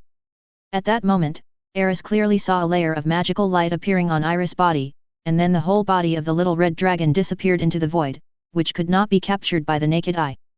The little guy is becoming more and more proficient in performing magic. Aris nodded approvingly. This magic, which was similar to the disillusionment charm, was actually quite different from the disillusionment charm cast by wizards. At least, he would be less likely to be discovered. And you can always maintain the stealth effect while moving quickly. After doing all this, Aris quickly got off the train. As for the gift, Hogwarts will naturally send someone to deliver the gift to the castle. When Aris completed the sorting ceremony, he could see that the gifts were quietly placed in the dormitory. Aris, why are you here just now?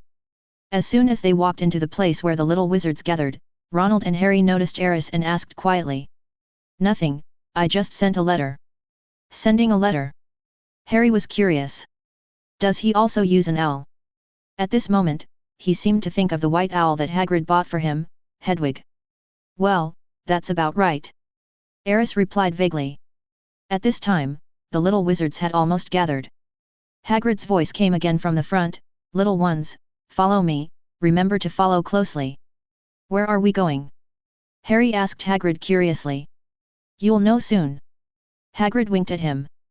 At the side, Ronald's voice suddenly sounded a little frightened. I heard from Fred and the others that all young wizards must undergo a special test before entering school. Only those who have completed the test can truly join Hogwarts. Test. Harry frowned slightly. Aris smiled. It seemed that the heritage left over from Hogwarts thousands of years ago was playing a role again. These little wizards probably don't know that as long as they go through the sorting hat ceremony, they can enter one of the 4 major colleges in Hogwarts. There is no pre-admission test at all. Fred and the others were obviously just teasing Ronald, and this guy really cooperated. Come on, be careful and follow me on board. Remember, keep order and don't crowd. After passing a slippery path, the little wizards arrived at a small pier. A hazy fog covered the surface of the black lake in front of them, and in the distance, the lights of Hogwarts Castle were faintly visible. A wonderful sense of mystery shrouded the hearts of all the little wizards. It's like I'm about to embark on a magical adventure. I read in Hogwarts, a history that this is a tradition that has been passed down in the school for thousands of years. Hermione Granger's voice came from the side, and at some point, he also came to Aris' side. All first-year students need to cross the Black Lake to reach Hogwarts Castle. It seems that they want to retrace the path that the four founders of the school took. Legend has it that they crossed the Black Lake before finally arriving at Hogwarts Castle. You know so much. Aris praised generously. I'm sure she was reading all the time before she entered school. Ronald couldn't help but mutter. Aris glanced at him, feeling a little strange. Isn't there anyone who isn't like this? Ronald and Harry looked at each other, then lowered their heads silently.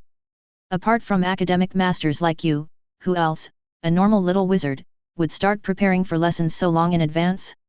However, Harry did read books for a while, but the content was too difficult for him to understand now.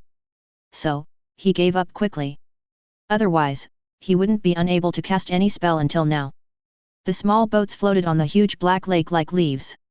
Surrounded by cold lake water, the little wizards at this time obviously no longer had the curiosity they had at the beginning. They all began to huddle in the boat, freezing.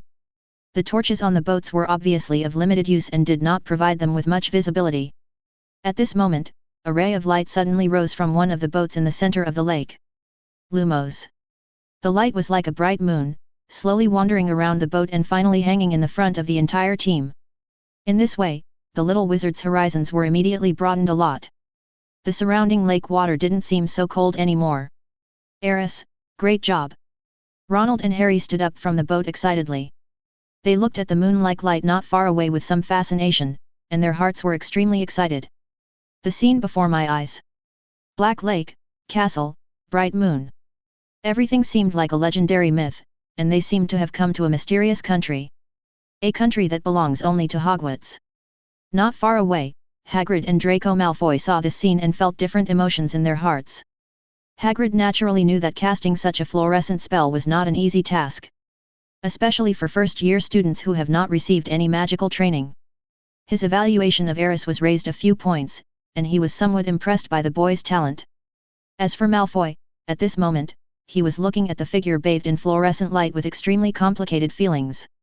Perhaps, there is some reluctance in my heart, but I am more grateful. He knew that he would probably never have the heart to become an enemy of that boy. Because everything Aris showed made him feel daunted. He even felt from the bottom of his heart that it was an existence that he could never catch up with or surpass. Chapter 41. Under the moonlight, the ancient castle seems to have endless secrets. The mysterious Hogwarts seems to have always been there, waiting for new little wizards to explore it every year. About half an hour later, the little wizards successfully crossed the Black Lake and reached the shore. Afterwards, they walked along the long wooden path along the pier and climbed a long staircase before finally arriving at the door of the Hogwarts Castle lobby. Everyone, gather here. Professor McGonagall appeared on the steps in front of the main entrance of the lobby, watching the young wizards arrive one after another. She carefully counted the number of people, making sure that no little wizard was missing or had run away to other places out of curiosity, and then nodded with satisfaction. Everyone, listen to me. You will pass through this gate in a while, and after taking a small test, you will be able to truly become a student of Hogwarts. So, when the door opens, please line up in an orderly manner and follow me in. After saying this, Professor McGonagall glanced at the faces of all the little wizards. He turned and walked towards Filch, the Hogwarts caretaker. Watching, it seems as if he is trying to understand the progress of the current dinner party. Hey, Ronald, you were right. There really is a test before admission. Harry Potter's deliberately lowered voice suddenly came from the side. Did your brother tell you what the test was? It is said, it is very likely a fight with a giant monster. Ronald's face turned pale and his voice became trembling.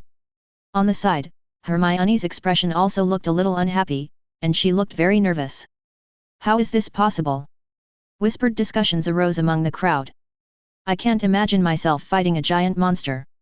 I will definitely be torn to pieces. If my parents knew this would happen, they definitely wouldn't have sent me here. Excuse me, is it too late to go home now? I really don't want to fight a troll. The little wizards behind seemed to have heard what Ronald said, and they all felt insecure before they even understood the details. If it really is that giant monster, among all of us, I'm afraid Aris is the only one who can succeed. Harry turned around somewhat unwillingly and looked at Aris, who was trying to hold back his laughter the whole time. Ignorance. Malfoy's voice suddenly came from the other side. Why, am I wrong? Harry retorted immediately after seeing the source of the voice. Do you think you can fight the troll now? When Harry mentioned the troll, Malfoy's expression obviously changed. But soon, he said in a mocking tone, only ignorant people like you would think that the test to enter Hogwarts is to fight a troll. If that's the case, I promise, my father will never let me come here. Then may I ask, has your father ever told you what the real test of Hogwarts is? Harry taunted back mercilessly. Seeing that the atmosphere between the two was becoming more and more tense, Professor McGonagall, who was not far away, seemed to be about to come back here. Aris could only knock on their heads helplessly. All right, you two, whenever you get together you just quarrel. He walked between the two of them, separating them from each other as they were about to put their faces together, and then said unhappily, won't you know what the entrance test is in a moment? What can you change by thinking about this now, except scaring yourself?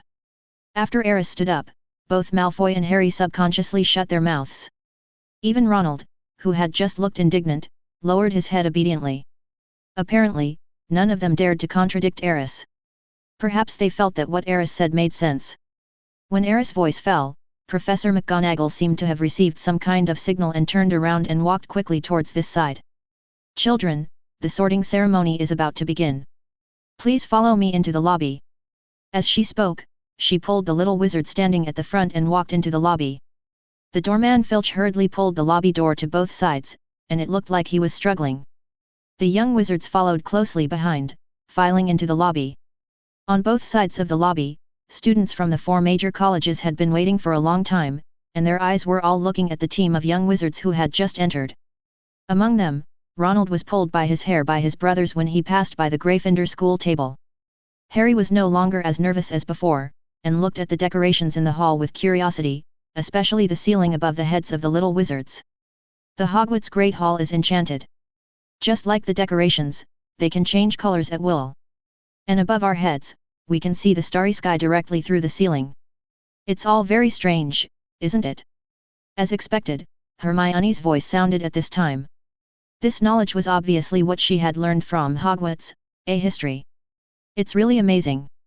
Aris nodded in agreement. Ever since he entered the castle, an emotion called touching has been slowly flowing in his heart. It was like a pilgrim arriving at the palace of a sage. The scene that had appeared in my dream appeared before my eyes. Everything is so magical and incredible. At this moment, the entire castle seemed to be opening its doors to Aris, calling his name affectionately. It seemed to be welcoming his arrival. Hello, Hogwarts. Aris looked up at the sky above the auditorium and smiled. At this moment, all the boys' worries and troubles seemed to disappear. A pure power enveloped Aris, as if it had the power to cleanse the soul. At this moment, he just wanted to be like all the little wizards who had just entered the castle. Because Ronald's hair was messed up, he smiled happily. He also widened his eyes and exclaimed in surprise at the wonder of the castle. It's like an ignorant child entering a magic garden in his dreams, exploring to his heart's content and searching for the unknown and mysterious fun. When all the little wizards entered the hall, a strange singing suddenly rang out. Aris looked forward and saw a worn-peaked hat placed on a high square stool below the professor's seat in the auditorium. The singing came from the shabby and badly worn pointed hat. You may not think I'm pretty, but don't judge a person by their appearance. If you can find a smarter hat than mine, I could eat myself. The Sorting Hat's song seemed a little unpleasant to the little wizards, but they could only be patient and wait for the hat to finish singing. Because they don't know what the consequences will be if they break the hat. Finally, after more than 10 minutes, the singing slowly stopped. At this moment, Professor McGonagall's voice sounded at the right moment. Everyone should know what the tests are before we are admitted to the hospital, right? Then, when I call your name next, you will come to the front, and I will put the sorting hat on your head and assign you a house. Then, the professor looked up at the crowd and read out the first name, Hannah Abbott. Chapter 42. Aris, which branch do you want to go to? When the young wizards understood the rules of the sorting test, they breathed a sigh of relief, but also became curious. Hermione immediately looked at Aris to ask. I definitely want to go into Gryffindor because almost all of my family members are in that house. Before Aris could answer, Ronald spoke first. Hufflepuff is also good because their lounge is right next to the kitchen, so at least we don't have to worry about going hungry at night. As for Ravenclaw, I heard that the people in that house all have some problems. Some like to talk nonsense, while others are pretentious. Of course, the one I least want to enter is Slytherin. Ronald frowned, looked at Harry Potter mysteriously, and then continued, I heard that most of the dark wizards who graduated from Hogwarts came from there. It is said that even the legendary, the mysterious man, graduated from Slytherin. Harry subconsciously touched his lightning-shaped scar and instantly understood what Ronald meant. During this period, he also learned a lot about the past. He knew that it was the mysterious man Ronald mentioned who killed his parents. At this moment, his breathing involuntarily became faster. What about you, Hermione? As if he noticed something strange about Harry, Aris quickly changed the subject. He didn't want to discuss Voldemort with Harry right now. That's such a bummer. I don't know either. Hermione shook her head in confusion. It seems that there is not much description about the 4 major houses and the Sorting Hat in Hogwarts, a history. Aris joked half-jokingly. Indeed not. Hermione shook her head in annoyance, seemingly not hearing the teasing in Aris' tone at all. Seeing the uneasy look on the little girl's face, Aris smiled helplessly, but he still felt a little reluctant. In fact, there is no good or bad in the 4 branches of the school. The meanings they symbolize are nothing more than the characteristics of the little wizards' personalities. He explained patiently, Gryffindors are brave, upright, and never lack the courage to challenge difficulties. Hufflepuff is loyal, honest, and will always be your best friend. Ravenclaw is smart, kind, and always has his own unique perspective on things. As for the Slytherins, although they are ambitious and shrewd and know how to judge the situation, they will never betray their friends easily. So, when the Sorting Hat decides which house you are suitable for, it is not actually classifying you as a good person or a bad person. It is just following your heart. Listening to Aris' words, several little wizards nodded as if they understood. The uneasiness on Hermione's face gradually disappeared. She raised her head and spoke seriously again, so, if you were allowed to choose, which school would you like to attend? Ravenclaw. Aris thought about it and said casually. Why? The voices of 3 little wizards sounded at the same time. Because Ravenclaw's tower has the most beautiful view of Hogwarts. Aris smiled and a little girl who seemed to be in a trance every day, a little different and cute, suddenly flashed through his mind. Think about it, what could be more exciting than waking up every day to see a beautiful scenery like a painting? Every morning, when you are still half asleep, you can open the window of the dormitory and see the beautiful mountain scenery in the distance. In the evening, you can also see the afterglow of the setting sun shining on the sparkling waves of the Black Lake. An unknown magical animal is flying over the Black Lake, and the mist is covering the mountains in the distance, making them appear vaguely. Everything is so beautiful. Harry and the others looked at each other and then fell into deep thought. After a moment, Ronald raised his head and said with some hesitation, I still want to enter Gryffindor. Ravenclaw gives people a weird feeling. Maybe, that's just because you have never thought about reading books carefully and learning more knowledge. Hermione criticized from the side. What about you, Harry? The 2 turned their attention to Harry Potter again. Harry hesitated for a moment, then shook his head slowly. I don't know, maybe the hat can give me some advice. Okay, let's stop discussing this. Aris suddenly reminded, Hermione's turn will be here soon. Sure enough, as Aris' voice fell, Professor McGonagall's voice came at the right time. Hermione. Granger. Hermione stood up and took a deep breath. Go ahead, don't be nervous. Aris comforted. As the little girl walked to the Sorting Hat, everyone's eyes were on her. Don't be nervous. Professor McGonagall whispered comfortingly as he put the Sorting Hat on Hermione's head. At this time, the Sorting Hat on the little girl's head made a sound. The strange hat seemed to be thinking about something. At the same time, a voice sounded in her mind. A smart, kind child with a thirst for knowledge, perhaps you are suitable for Ravenclaw. No, you also have extraordinary courage in your heart. You are honest and brave, and you are also suitable for Gryffindor. So, where should you be sorted? The Sorting Hat seemed to hesitate for a moment. Oh, maybe, I see, you should be more suitable. Gryffindor. It was only for a moment, and before Hermione could come to her senses, the voice in her mind disappeared. Then, a cheer came from the long table on the Gryffindor side of the left side of the hall. Congratulations! Professor McGonagall took the sorting hat off Hermione's head and pointed to the Gryffindor table with a smile. Go ahead, they are all waiting for you. Until this moment, Hermione Granger was still a little confused. She was still thinking about what the voice that had just appeared in her mind said. Smart, kind, she's perfect for Ravenclaw.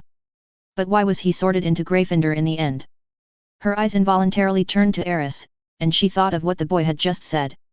He seems to want to go to Ravenclaw. At this time, the sorting ceremony was still going on. Ronald and Harry also completed the test and successfully entered Gryffindor. Just like in the book, Harry Potter is still the student that the sorting hat hesitated the longest so far. Finally, when there were only a few little wizards left, Professor McGonagall read out Aris's name. Aris Shafik.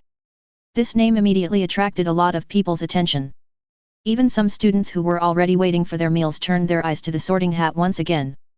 The news of the appearance of the heir of the Shafik family has attracted the attention of many people after being spread by the Daily Prophet and other newspapers and magazines for nearly a month.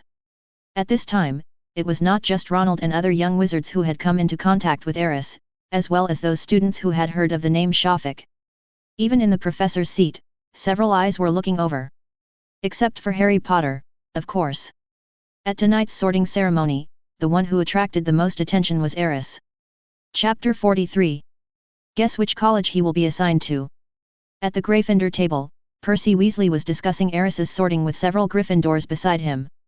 Who knows? Why are you so concerned about that little wizard? Don't you know? He is the last heir of the Shafik family. The Shafik family? Are they powerful? Oh my god, you don't even know the Shafik family. After a brief exchange, Percy quickly realized that there was really nothing to talk about with these people. Don't these people read the Daily Prophet? No matter how ignorant you are, you should know about the Shafik family. That was once a famous super family in the wizarding world. One of the 28 sacred wizard families. You Gryffindors, forget it. At this time, a voice came from the Slytherin table behind Percy, with a proud tone. Shafik definitely belongs to Slytherin. After all, he is a true pure-blood wizard, and only a great Slytherin can be worthy of his status. Bullshit, who said pure-blood wizards must go to Slytherin? Percy retorted very unhappily. In fact, he really hoped that Aris could come to his college. After all, the Shafik family's status in the wizarding world and their wealth have indeed amazed many people. If possible, he would like to have a good relationship with Aris, so that when he graduates, he can have a good future through the Shafik family. He definitely belongs in Gryffindor. He's from Slytherin. Maybe he likes Hufflepuff's food. Come on, I heard on the train that the boy is an absolute academic master. Perhaps, he will belong to Ravenclaw. Waves of discussion soon broke out throughout the auditorium. These sounds formed a buzzing sound and spread to the front of the auditorium, where the professor's seat was located. Quiet. Professor McGonagall had to speak up, drowning out all the noise.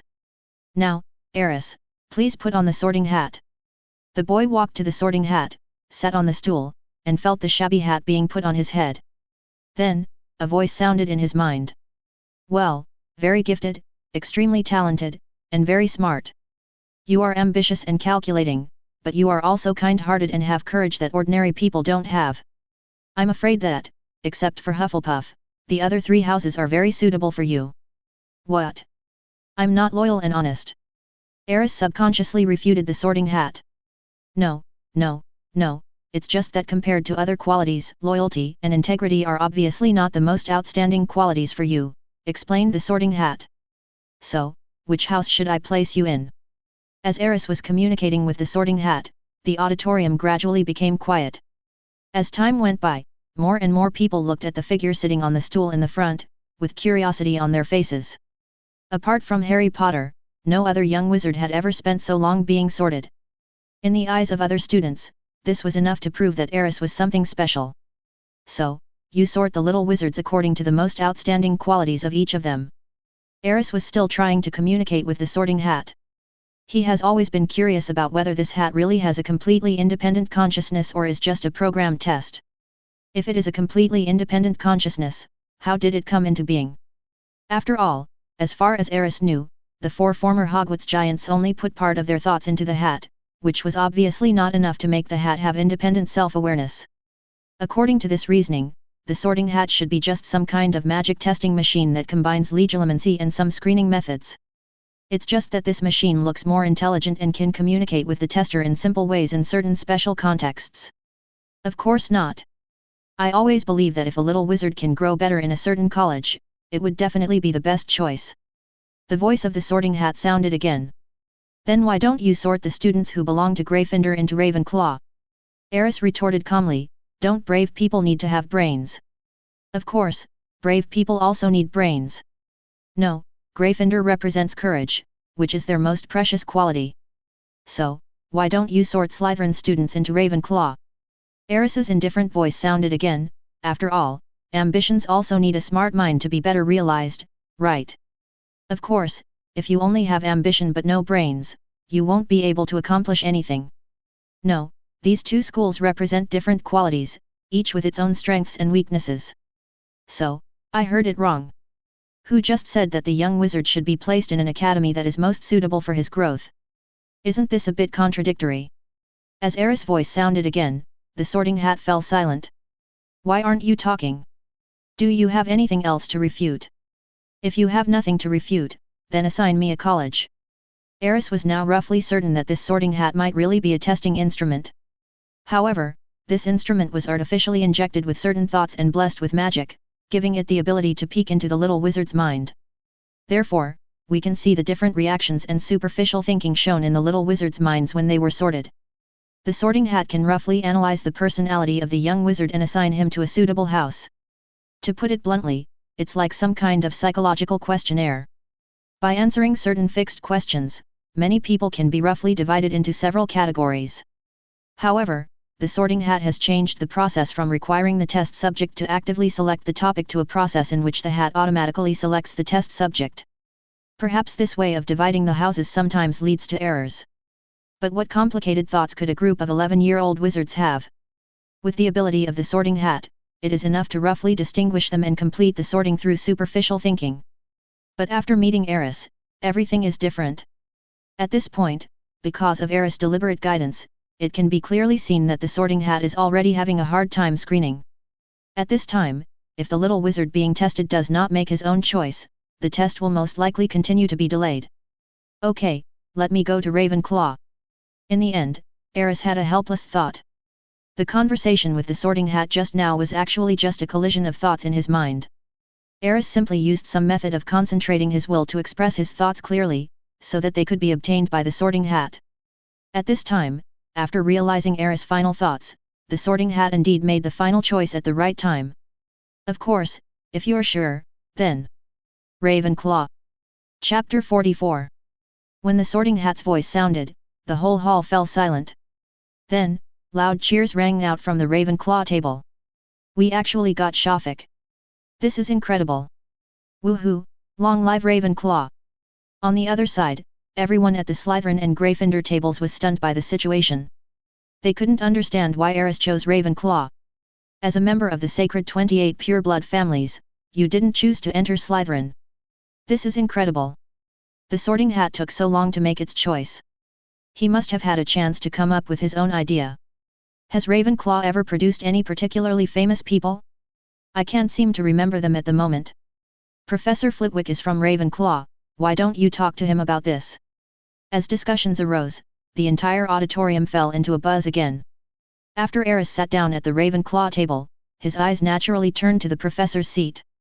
There, several people were looking at him.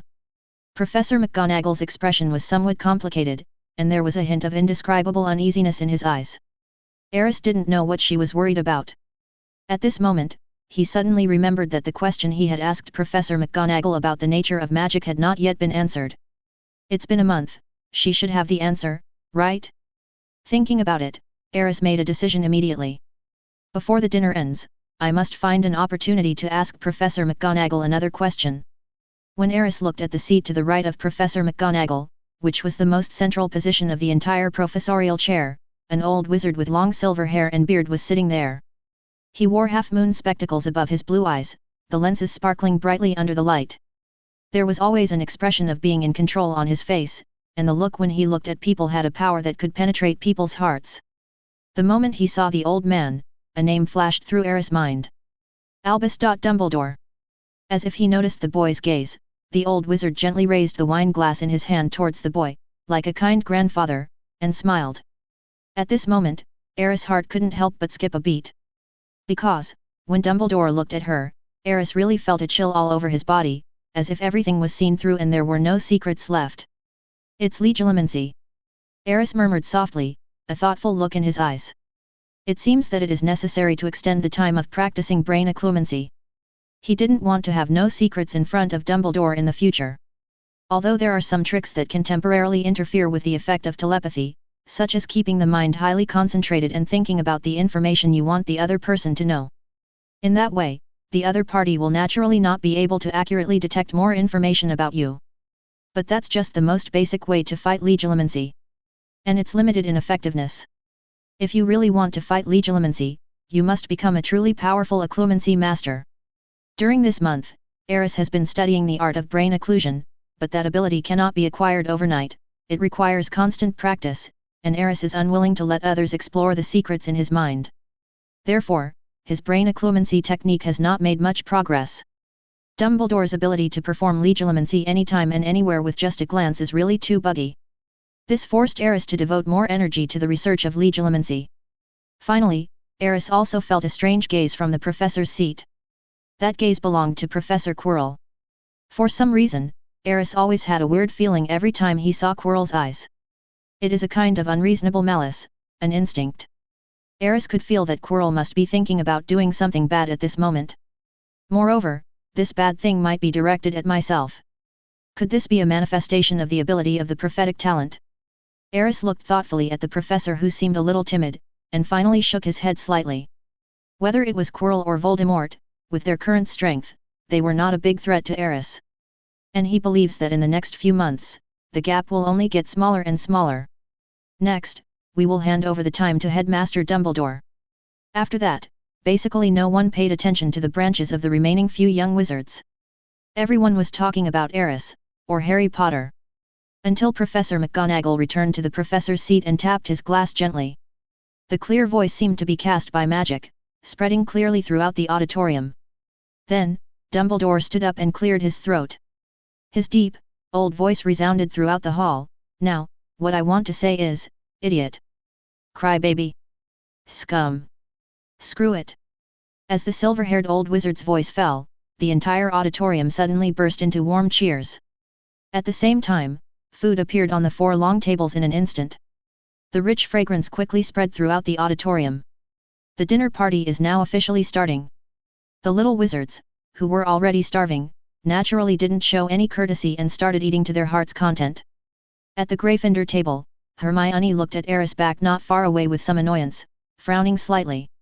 At this moment, she was still wondering why the Sorting Hat didn't sort her into Ravenclaw as well. The little girl was upset that when she was just assigned to the school, maybe if she had been more determined. Maybe I will be assigned to Ravenclaw. In that case, he would at least know exactly how far Aris has grown, and he could also communicate with him more about his study problems in normal times, but now. He looked at Ronald and Harry, who were already eating with their mouths full of oil, and just felt tired. These two funny guys look so silly, they are so inferior to Aris.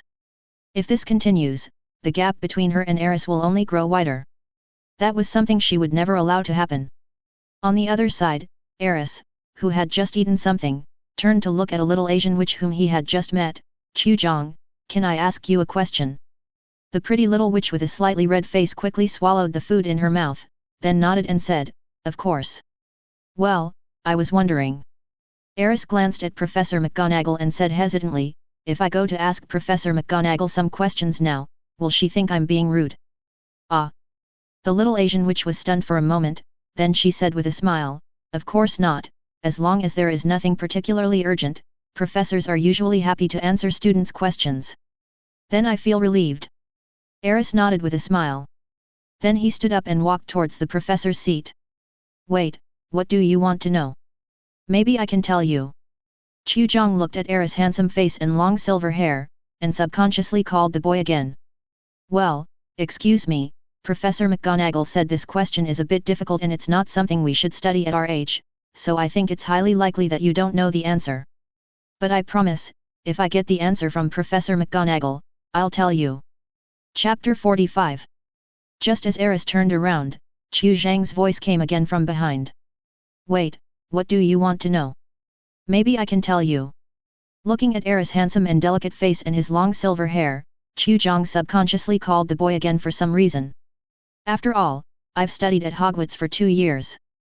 As if to increase her persuasiveness, the little witch emphasized her academic qualifications. However, Aris smiled and shook his head. Well, excuse me, Professor McGonagall said this question is a bit difficult and not something we should be thinking about at our age, so I think it is very likely that you may not know the answer. But I promise, if I get the answer from Professor McGonagall, I'll tell you. After saying that, Aris turned around again and walked towards the professor's seat. Isn't this a problem we need to consider at our age? Chu Zhang looked at Aris back with some curiosity, still wondering in his heart, what kind of problem could lead Professor McGonagall to such a conclusion? And why did the boy insist on finding the answer to the question? After a moment, a smile appeared on Chu Zhang's face. It seems that the Sorting Hat made the right choice. He is just a smart boy with a strong thirst for knowledge. In the teacher's seat, Professor McGonagall suddenly had a bad feeling when he saw Aris walking towards him. Principal Dumbledore, I suddenly remembered that I have some work to do, so. She immediately wanted to get up, leave this place of trouble, and stay away from Aris. However, things did not turn out as she wished. Professor McGonagall, is there anything more important than the dinner right now? Dumbledore was obviously confused. When he saw Aris approaching and looking at Professor McGonagall with a smile, the silver-haired old wizard suddenly smiled thoughtfully and understood. It seems that you are hiding from someone, Minerva. He looked at Aris with a curious look. What I don't understand is why you are hiding from a new wizard at this time. Principal Dumbledore, I think you have misunderstood. Professor McGonagall's thoughts were guessed, and he coughed lightly with some embarrassment, then sat down as if nothing had happened. Is that so? Dumbledore asked, looking at Aris meaningfully. Well, I also think you have misunderstood, Principal Dumbledore. Aris stood calmly in front of the old wizard, smiled and said, I just want to ask Professor McGonagall a question. I don't think it will be possible for Professor McGonagall to avoid me, right? Of course. Professor McGonagall coughed again and raised his voice slightly.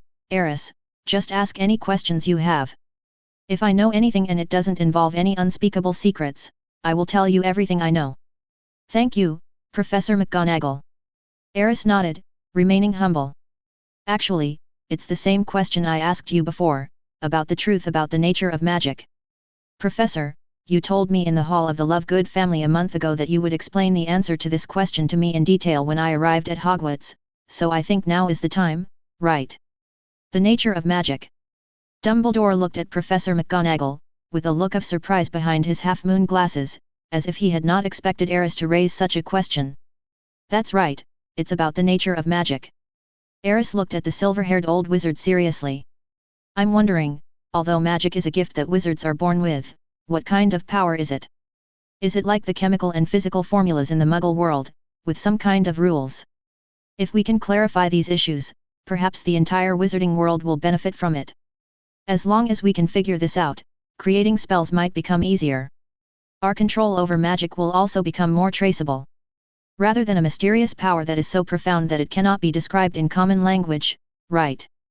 As Aris' voice came, all the professors in the professorial seats looked over, with a hint of surprise in their eyes, and although they tried their best to hide it, there was still an obvious weird look. Mr. Shafik, you know, these issues may not require a little wizard to think so much, right? Dumbledore's expression had become somewhat intriguing at some point. He looked at Aris seriously, his eyes emitting a strange light behind the shining half-moon glasses. Of course I know that even adult wizards may not know the basics of these issues. Aris remained calm, but his voice became louder and louder, and his tone became more and more firm. But this is the problem. The wizarding world has been hidden from the world for too long, so long that many things have become out of touch with this world. He looked at Professor McGonagall seriously. To be precise, these words were actually spoken to Dumbledore. After receiving the admission letter from Hogwarts and knowing that I was a wizard, I immediately looked up the history of the entire wizarding world, including the 2 dark battles that almost exposed this hidden world to the public. Perhaps some of you have already seen how far the technology in the Muggle world has developed. Such changes can almost be described as a different world every day, which is not an exaggeration at all. Why has the Muggle world changed so drastically? That's because they have been trying to understand the truth of this world and explore the microscopic world that is invisible to the naked eye and even more mysterious than the magic world. They classified all known substances and summarized the changes caused by the interactions between different substances. One chemical phenomenon after another, and physical phenomenon after another were analyzed and even used by Muggles. They are changing the form of civilization after the emergence of ancient humans. That is a completely new form of technological civilization with infinite possibilities.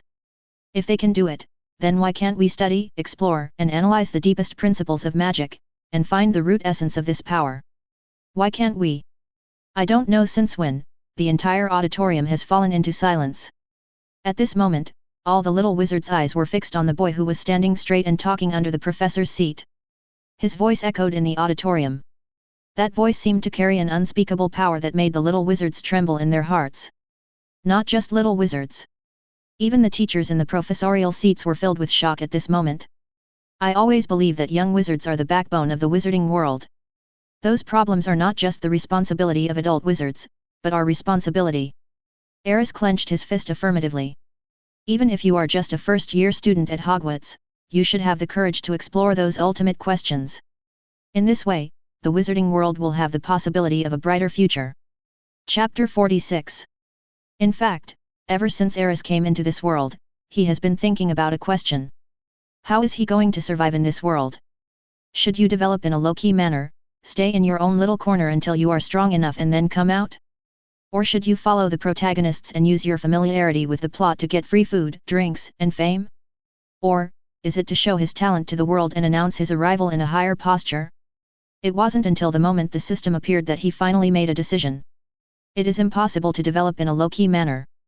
Because of his identity as Shafik, it is impossible for him not to attract attention. Follow the protagonists to follow the plot? That's not what he wants. After eliminating those, there is only one last option left. This world is very cruel, but that is for those who have average talent, no background, and no one to rely on. But he, Aris Shafik, doesn't have that kind of trouble. After integrating Merlin's talent card, he possessed the most outstanding magical talent in the world. As the last heir of the Shafik family, he doesn't have to worry about obtaining resources. As a time traveler, he is even familiar with the direction of all major events in this world, as well as the personality traits of most important characters. With these advantages, why should he be timid and put himself in a difficult position? It's okay, Professor McGonagall. If you still can't answer this question, I can give you some more time. In the deathly silent auditorium, Aris' voice rang out again. Waves of gasps of air suddenly came from all directions. All the Hogwarts students in the hall were stunned, and the expressions on their faces were even more interesting than when they were constipated.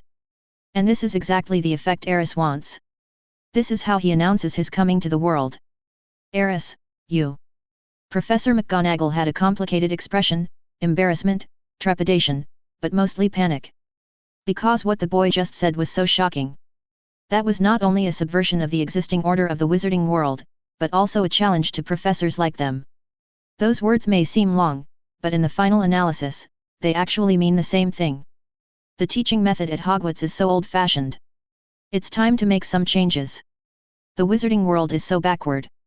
It is also time for the new generation of backbone, that is, Aris generation, to make some changes.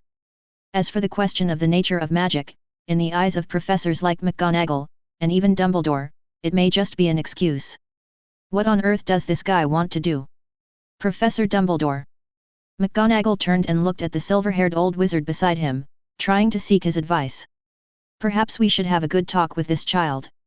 Dumbledore's expression had become somewhat serious. Because, in Aris, he seemed to see the shadow of a good friend from the past when he was a teenager. And that man was still imprisoned in the high tower of Nermangard. His name was Grindelwald. The point is, Dumbledore imprisoned him personally. Dumbledore greeted McGonagall and said, "You will host the rest of the dinner."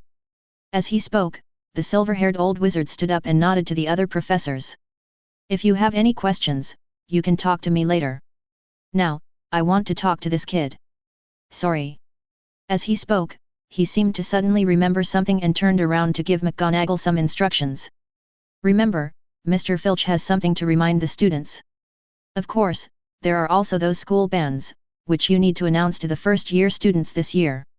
As he spoke, Dumbledore waved to Aris. Come on, kid, come sit in my office. There are a lot of snacks there. I'm sure there's something you like.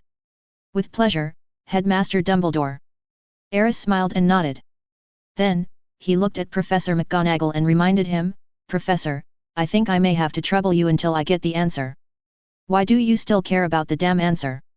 Professor McGonagall wanted to swear. Of course, that concerns the future of the entire wizarding world. Aris replied as a matter of course. Merlin's stinky socks, I must be crazy to have promised to give you the answer you wanted, and such an outrageous answer. When Aris followed Dumbledore away, Professor McGonagall finally couldn't help it anymore and cursed softly. Minerva, did you really promise that child a month ago that you would teach him the true nature of magic? A voice suddenly came from the side, and Professor Flitwick looked at McGonagall strangely, with a hint of disbelief in his tone. I had no choice but to do that. I couldn't give that boy the impression that all the professors at Hogwarts were idiots when we first met, right? Professor McGonagall said unhappily, who knew he would remember this for so long. He is indeed a unique child. On the other side, Professor Sprout, the Dean of Hufflepuff, also said silently. Afterwards, the entire teaching staff started a discussion around Aris. Even Professors Snape and Quirrell, who had been silent, asked a few questions seemingly intentionally or unintentionally. Not to mention the students from the 4 major colleges in the auditorium. The auditorium, which was previously as silent as death, suddenly became like a boiling pot of fire after Aris left. Students from every college were discussing and speculating intensely, and seemed to be expecting something. It's unbelievable that he dared to talk back to the professor. The most outrageous thing is that he is a freshman. He said that we are the future of the wizarding world. I don't know why, but I suddenly felt my blood boiling when I heard this. Shafik is right. Why can't a little wizard think about the ultimate questions about magic? Are we missing a brain? I will probably always remember this year's unique admissions dinner, and the freshman named Aris Shafik. Don't you realize one thing? If what Aris said about Muggle technology is true, it's too scary. That's bullshit. That guy is just exaggerating. I don't know where he heard those stories from. He's talking nonsense here. That's right. A freshman who just entered school dared to say such inflammatory words in the hall of the dinner party. He is not afraid of being expelled from the school. Many of the students were excited by what Aris said, but of course there were also some who remained rational, or some who were jealous and disdainful. In short, whether it is a good impression or a bad impression, Aris is remembered by all the students. I'm afraid it's the kind that I can't forget even if I want to. Chapter 47. Cockroach Pile. As Dumbledore softly shouted a command, the statue at the door of the headmaster's office slowly turned, revealing the door inside. The silver-haired old wizard seemed to not care at all that the secret order of his office was heard by Aris behind him. Or maybe he wanted Aris to know it on purpose. This way, next time he looks for Aris, he won't have to repeat the secret order. What would you like to drink? Black tea? Or sour soda? I happen to have some here. Dumbledore took off his hat, put it on the hanger, and then asked Aris kindly. Thank you, Professor. Tea will be fine. Aris smiled and nodded. You don't look scared at all. Dumbledore waved his wand and brewed tea while looking at the boy in front of him with interest. Finally, he was sure that there was no fear or panic in the boy's eyes. This is not easy for an 11-year-old boy. In particular, the boy had just made a mistake that seemed very serious in the eyes of ordinary people. I don't understand, Professor, why should you be afraid? Aris looked at Dumbledore innocently, with clear eyes, and perhaps even deliberately revealed a little stupidity. Stop pretending, you little guy actually have a talent for acting. Dumbledore saw through Aris' disguise easily and exposed him on the spot. Tell me, why do you say that the study of the nature of magic is related to the future of the entire wizarding world? What are your real thoughts on this matter? Dumbledore looked at the boy thoughtfully and asked seemingly casually. Professor, I think you can see it more clearly than me. At this time, Aris was too lazy to pretend. With Dumbledore's ability, if he really wanted to invade his brain, it would probably only take a moment. Now, the fact that he was willing to sit down and listen to him already meant that in some concepts, this silver-haired old wizard was the same as him, and at least there was a possibility of harmonious communication between them. I don't understand. You obviously have better ways to express your opinions. Or, making such a big fuss at the admissions dinner on the first day of school doesn't seem like something a smart kid would do. Dumbledore spoke again, still with a hint of casualness in his tone. Professor, but this is the most effective way, isn't it? Aris took the tea handed to her by Dumbledore and took a sip. The taste is pretty good, perhaps because a little brown sugar is added to it. Before drinking this cup of tea, Aris had never thought that brown sugar could be added to black tea. So, your ultimate goal is to make all the teachers and students in the school know you, and then what? Dumbledore's tone suddenly became a little strange, and a little tentative. Professor, I think you misunderstood. Aris' voice became sincere. I have never thought about forming cliques, nor have I thought about subverting the school's teaching methods. I have not even thought about being in the limelight. The only reason I did all this was to get an answer to what the nature of magic is, and Professor McGonagall once promised me that he would give me this answer. Aris. Dumbledore's voice suddenly became serious. I think you can speak freely here. Why don't you continue to talk about your views on Muggles? Also, how did you get to know them so well? In fact, even if I hadn't done some homework, I might not understand the terms you said, such as chemistry and physics. These should be the names of some professional subjects of Muggles, right? Hearing this, Aris did not speak immediately. He was silent for a while, then looked at Dumbledore in a slightly inquiring manner and said, Professor, forgive me for being so offensive, but I really want to know, have you really understood chemistry, physics, and other subjects where Muggles explain the laws of nature? To be honest, I did understand it. Dumbledore was silent for a moment, and then nodded affirmatively, because I understood it. I also know very well that what you said is not aimless nonsense. But you should also know that the wizarding world has its own rules. Whether it's magic or spells, they can't be explained by the so-called science you mentioned, right? Aris nodded, a smile suddenly appearing on his face. Indeed, existing science has no way to explain the wonders of magic and the principles of spells. His expression became more serious, even with a persistent desire, so, we have to study and explore more, right? Professor. Have you ever thought that if one day we can truly understand the nature of magic and find out the principles of spell casting in a scientific way, then does that mean we can fully control magic? I'm not just talking about the wizards casting spells to achieve magical effects like in the current wizarding world. What I mean is, if there really comes a day like that, perhaps, we can develop magic into a greater civilization. Everything that science can do should be easier to do through magic, but in fact, this is not the case. Muggles have invented a means of transportation that can fly through the sky through technological research. They invented a communication tool that allows people to have conversations thousands of miles away. They also invented supercomputers that can store data, connect data, and even automatically generate data. As the times continue to develop, the power of science and technology will inevitably explode at a blowout rate. Perhaps it won't be long before it completely leaves magic far behind. Then maybe it will be the turn of wizards to marvel at the wonders of Muggle technology. We will find that technology can do the same things that magic can do. Moreover, it can be done in a more convenient and simpler way. And in fact, Professor Dumbledore, you have seen the current state of the wizarding world. Backward, decadent, and without a trace of vitality. How long do you think such a wizarding world can hide in the Muggle world? 10 years? 20 years? Or 100 years? It's better to blend in than to hide. This is what I think of the wizarding world now. Neither annihilation nor plunder. It's not a meaningless lingering. It's about truly integrating into that world in a more appropriate way. Chapter 48. Aris rested his hands on the wooden desk that was almost up to his chest, and looked at Dumbledore seriously. The two of them stared at each other for probably more than a minute. I think what you said is worth my careful consideration. Finally, Dumbledore gently adjusted the half-moon glasses on his nose, looked away, then stood up and slowly paced behind the desk. Professor. Aris sat down again and took another sip of black tea. We still have plenty of time to discuss this, don't we?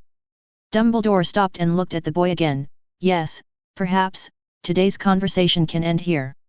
If you want to go back to the dormitory to see your roommates, you can leave now. There's one more thing, Professor. Aris thought for a moment and a smile appeared on his face again. Oh. Dumbledore looked at Aris meaningfully through his glasses. You say? If possible, Professor, can you give me an authorization? I heard that the school library has a large banned books section. There may be some books in it that are worth reading. Aris said frankly. Aris. Dumbledore's expression became strange again. You know, some books are not suitable for a freshman to read, especially those in the restricted section. There is a reason why they are in the restricted section. For example, a potion book that introduces how to make polyjuice potion. Aris looked at the silver-haired old wizard in front of him with a smile, and said with a hint of ridicule, you know, that kind of book can be bought at Flourish and Blots. Dumbledore clearly heard the dissatisfaction in the boy's tone, and the corners of his mouth twitched slightly. He really couldn't understand why Aris knew that there was a potion book containing polyjuice potion in the restricted section. By the way, what was the name of that book? It seemed to be Powerful Potion? Okay, I think it's almost time to rest. It's very rude to disturb an old man's sleep. The old wizard rubbed his temples as if he had a headache. Then about the authorization. Aris didn't want to give up yet. He had been looking forward to the books in the restricted area of Hogwarts for a long time. Let's talk about this later. If you can get excellent grades in all your courses and gain the recognition of the professors, I will seriously consider this matter. As for now, don't even think about it. After saying this, Dumbledore waved his hand gently. Aris just felt as if his body was weightless and floated directly to the door of the principal's office. Please close the door for me, thank you. Aris. Looking at Dumbledore's determined expression, he could only shake his head helplessly. Then he walked out of the principal's office. It seems that I was a little too hasty. This great white wizard might need some time to digest what was said today. But it doesn't matter, he still has plenty of time. Aris, who had just walked out of the principal's office, stretched and walked away leisurely. 2 minutes later, another figure appeared at the door of the principal's office. Professor McGonagall glanced in the direction Aris left, hesitated for a moment, and finally shouted the statue's secret command, then walked into the principal's office with a mixed feeling. Minerva, if I remember correctly, you should be inspecting the little wizard's rooms at this time. Why, did something happen? Dumbledore's voice came from inside, and it seemed to have a hint of fatigue. Professor Dumbledore, you don't look well. McGonagall was acutely aware that Dumbledore's brow was slightly furrowed at the moment. Nothing, I just talked to that little guy and was thinking about something. Recalling Aris' calmness after arriving at the principal's office, and those words that would definitely cause chaos if they were spread outside. The old principal suddenly felt his headache getting worse. It seems that among this year's young wizards, Mr. Potter is not the one that you, the headmaster, are most worried about. Professor McGonagall seemed to have thought of something, pursed his lips slightly, and said with a slightly distressed tone, or have we all been educated by a young wizard who has just entered school? Minerva. Dumbledore looked at McGonagall helplessly, and suddenly changed the subject. I'm more curious about how you are going to explain the nature of magic to that little guy. He has been waiting for your answer. Professor, let's stop teasing each other. McGonagall smiled bitterly, and his expression became even more helpless. I came here to ask you for advice. I thought that with your research on magic, you might be able to give me some advice so that I can put an end to this matter. Otherwise, he might really keep pestering me. I'm sorry, I can't help you. Dumbledore shook his head helplessly. Even the oldest scholar in the wizarding world and the most experienced spell inventor may not be able to give you a clear answer to this question. I suggest that maybe you can take some time to pick up the book again and study it carefully. But I'm afraid I can't split myself to take care of school matters. Professor McGonagall frowned slightly. You will always find a balance in time. I believe in you, Minerva. Seeing that Dumbledore's words were becoming more and more perfunctory, Professor McGonagall knew that it would be pointless to continue asking. She pursed her lips and finally nodded. Maybe I should really stay in the library for a while. After saying that, McGonagall looked at Dumbledore again. Seeing that he didn't respond at all, she had no choice but to leave the principal's office. At this time, Dumbledore had not yet realized what it would mean to Hogwarts when Professor McGonagall devoted himself to his research. Of course, at this moment, he probably didn't have the energy to think about those things. Because what Aris said gave him too many surprises. It also reminded him of some not-so-good memories. After Professor McGonagall left, he took out a letter from the drawer of his desk. The letter looked like it had been turned several times, but Dumbledore still opened the envelope again and read it carefully. There were actually only a few simple characters on it. Time is a wonderful thing. Looking at these words, Dumbledore's gaze became more and more distant, as if he was lost in some memory. It was a long time before he came back to his senses from his memories when he heard Fox's phoenix cry outside the window. Then, a long sigh was heard in the principal's office. It seems like it's time to find an opportunity to visit you, old friend. Chapter 49. With the lights in the castle dim, Aris passed through several buildings and finally arrived at the West Tower where the Ravenclaw Lounge was located. It was thanks to the portraits that guided the way along the way, otherwise he might have spent more time. When he walked up the spiral staircase to the top floor, he saw an eagle-shaped bronze door knocker. Only by exploring endless knowledge, mastering its mysteries, and transcending ordinary insights can you find this place. When Aris walked to the bronze door knocker, a voice came from inside the knocker, carrying a mysterious feeling. "Excuse me, where is the place the riddle refers to?" He already knew that in order to enter the Ravenclaw Lounge, he had to answer the riddle given by the bronze door knocker, which was also the only way to enter the lounge. Aris frowned slightly, not because he thought the riddle was too difficult, but because he didn't expect it to be surprisingly simple. Wouldn't the answer be Ravenclaw Common Room? Yes, the answer is correct. As the knocker rang again, the door to the Ravenclaw Lounge slowly opened in front of Aris. "It's really not challenging." Aris smiled and shook his head. "Although, most of the riddles given by the door knocker are reasonable and the door will basically open. But today's riddle is too random. The access control of Ravenclaw is still not strict enough. It seems that I need to find an opportunity to have a good chat with door knocker and see if I can give some math problems to the little wizards of Ravenclaw. This is the symbol of respect for Ravenclaw's wisdom." As soon as I walked into the lounge, I suddenly heard cheers from inside. I knew Shafik would be able to answer the riddle quickly. "Come on, today's riddle is too simple." "Aris, can I call you that?" At this time, a little wizard came to Aris and introduced himself excitedly. "I'm Terry Booth, and like you, I'm also a freshman in this class." "You know what? What you said in the hall earlier caused a sensation in the whole school. Now your reputation is probably no worse than Harry Potter's." "Hello, Terry." Aris looked surprised and said with regret, "It's a pity that I didn't see that scene." "It doesn't matter. At breakfast tomorrow, they will definitely not have forgotten what happened tonight. You will definitely be the focus of all the students in the school again." At this time, another little wizard's voice sounded next to him. "I'm Anthony Goldstein, nice to meet you, Aris. I have a feeling that you will definitely become a celebrity in Hogwarts." To be honest, this is not common, because people from Ravenclaw Academy never like to show off outside, so it is naturally more difficult for them to be noticed and become a celebrity in the eyes of others. Chu Zhang's voice came from behind the two little wizards.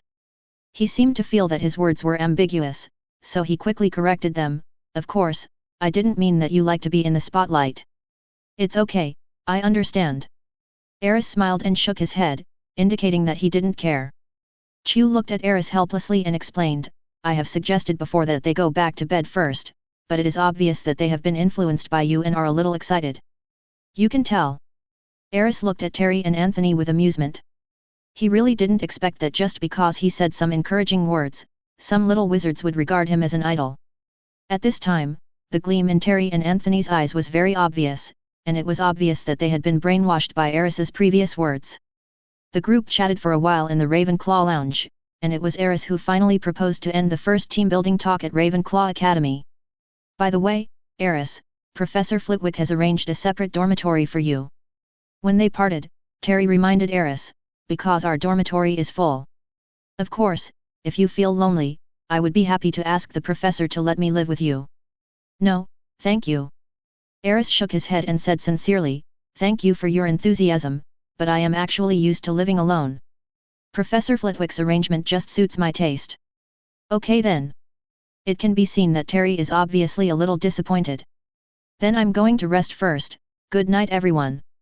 Aris said hello to a few people one last time and then said goodbye hurriedly in the aisle. Returning to the dormitory, he glanced at the indoor environment. The gift has indeed been delivered. There is also a new class schedule on the desk in the dormitory. It's so great to have a dormitory all by yourself. Aris was very happy. He already had many secrets, and being alone could save him a lot of trouble. At least, when the little red dragon Iris wants to go out and play, he doesn't have to avoid other people's sight if he is in the dormitory. As soon as Aris thought of the little red dragon, he looked out the window with some sense. The silver moon was hanging high in the sky, and from Aris's position, he could just see the night view of Hogwarts outside the window. Although most of the outside world was shrouded in darkness at this time, the outlines of the playground, the Black Lake, the Forbidden Forest, the Quidditch pitch and Professor Sprout's potion garden were all vaguely visible in the moonlight. No one can deny that the Ravenclaw Lounge definitely has the best viewing position among the 4 major college lounges. However, Aris's attention was not on the night view of Hogwarts at this time.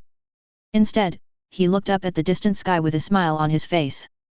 Under the silver moon, there was nothing unusual in the night sky. But just a moment later, Aris heard a dragon roar that only he could hear. That was the dragon roar that belonged to Iris alone, and it was transmitted to Aris' ears through some kind of magical telepathy. He quickly opened the window of the dormitory. The next second, the sound of strong wind breaking through the air was heard. "You're finally back, Elise." Aris reached out and hugged the small figure that rushed into the house. After a month of growth, Iris was no longer the same size as she was a month ago. The huge impact force almost pushed Aris to the ground. But fortunately, the boy was prepared. He quickly adjusted his center of gravity and fell on the bed with the little red dragon. Wow! The little red dragon made a familiar baby voice and jumped around in front of Aris as if asking for credit. "Okay, I know, Elise is the best." Aris, who possesses the talent of nature's language, has long been able to communicate with the little red dragon without any obstacles, and can even sense her slightest emotional fluctuations. At this moment, listening to the little red dragon constantly telling me about the happy times she and Luna spent, I imagined that scene. The corner of the boy's mouth unconsciously raised another arc. "Thank you for your hard work. You can go back and spend more time with Luna in the future." Aris gently stroked the little red dragon's head and sighed softly, "She is too lonely at home alone." Wow! Iris nodded very humanely. "Okay, go back and rest first, I'll let you out to play tomorrow." After calling Iris back to the pet space, Aris picked up the letter that the little red dragon had just brought back. Before he even opened it, he seemed to have seen the little girl leaning over the table, writing a letter to him very seriously. A smile appeared on Aris's face again. Then, he lay on the bed and read the letter in the moonlight. Chapter 50. The next day, early morning. Aris just opened his eyes when the first ray of sunlight hit the windowsill. He slept soundly last night, partly because Hogwarts was much safer than the outside world.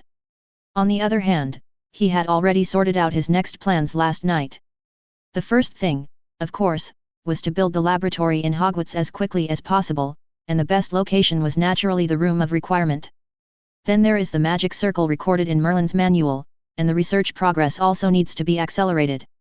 That mysterious and wonderful formation contains powerful and highly malleable abilities, and will definitely help Aris achieve many things that the current wizarding world cannot do in the future. For example, the storage of spells.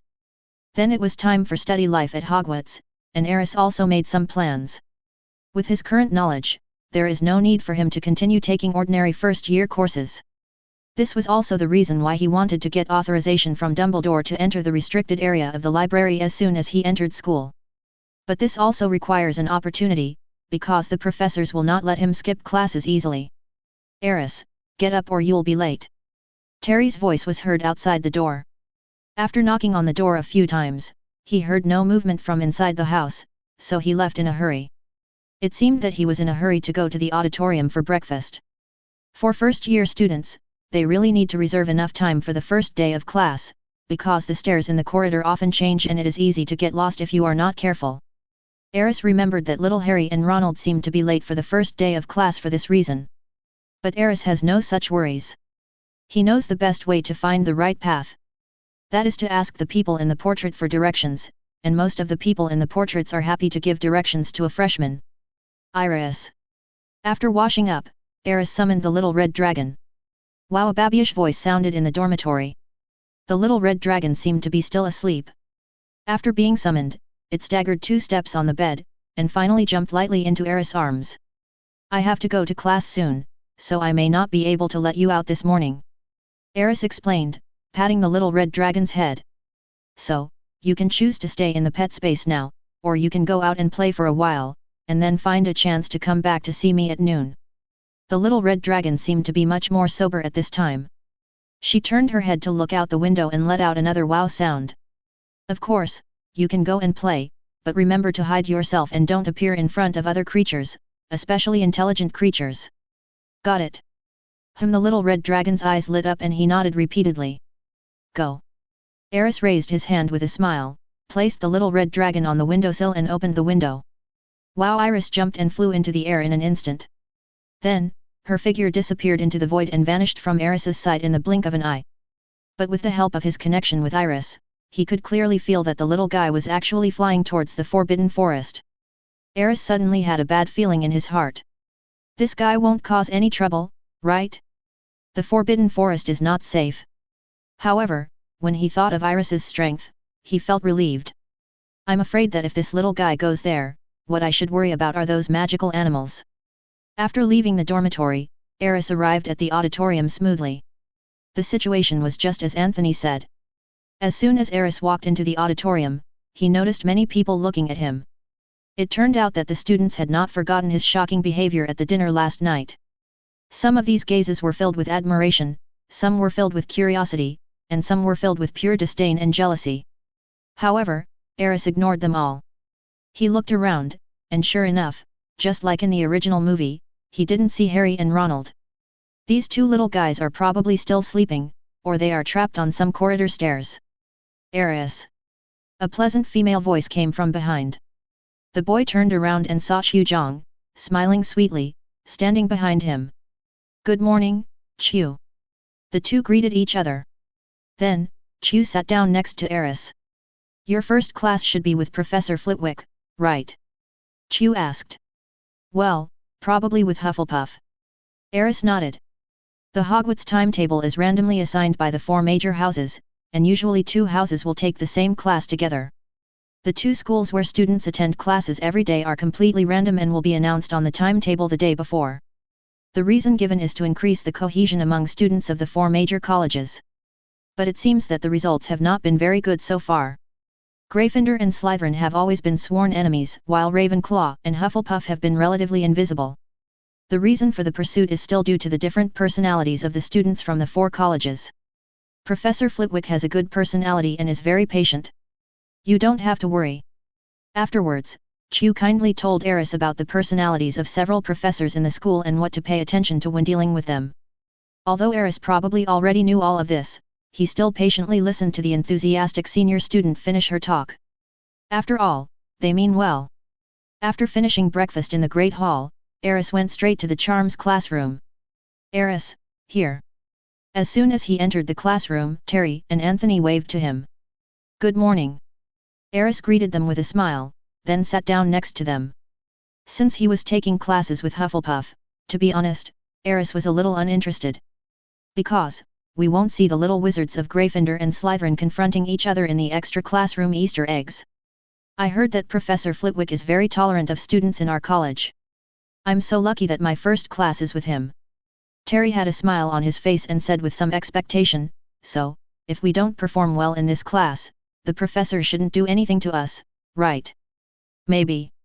Anthony's voice also sounded at the side at the right time, but I am sure that no little wizard can fully unleash the spell as soon as he is exposed to it. So, maybe the professor is used to it. This is the first class after all, isn't it? Compared to Terry, Anthony is much more optimistic.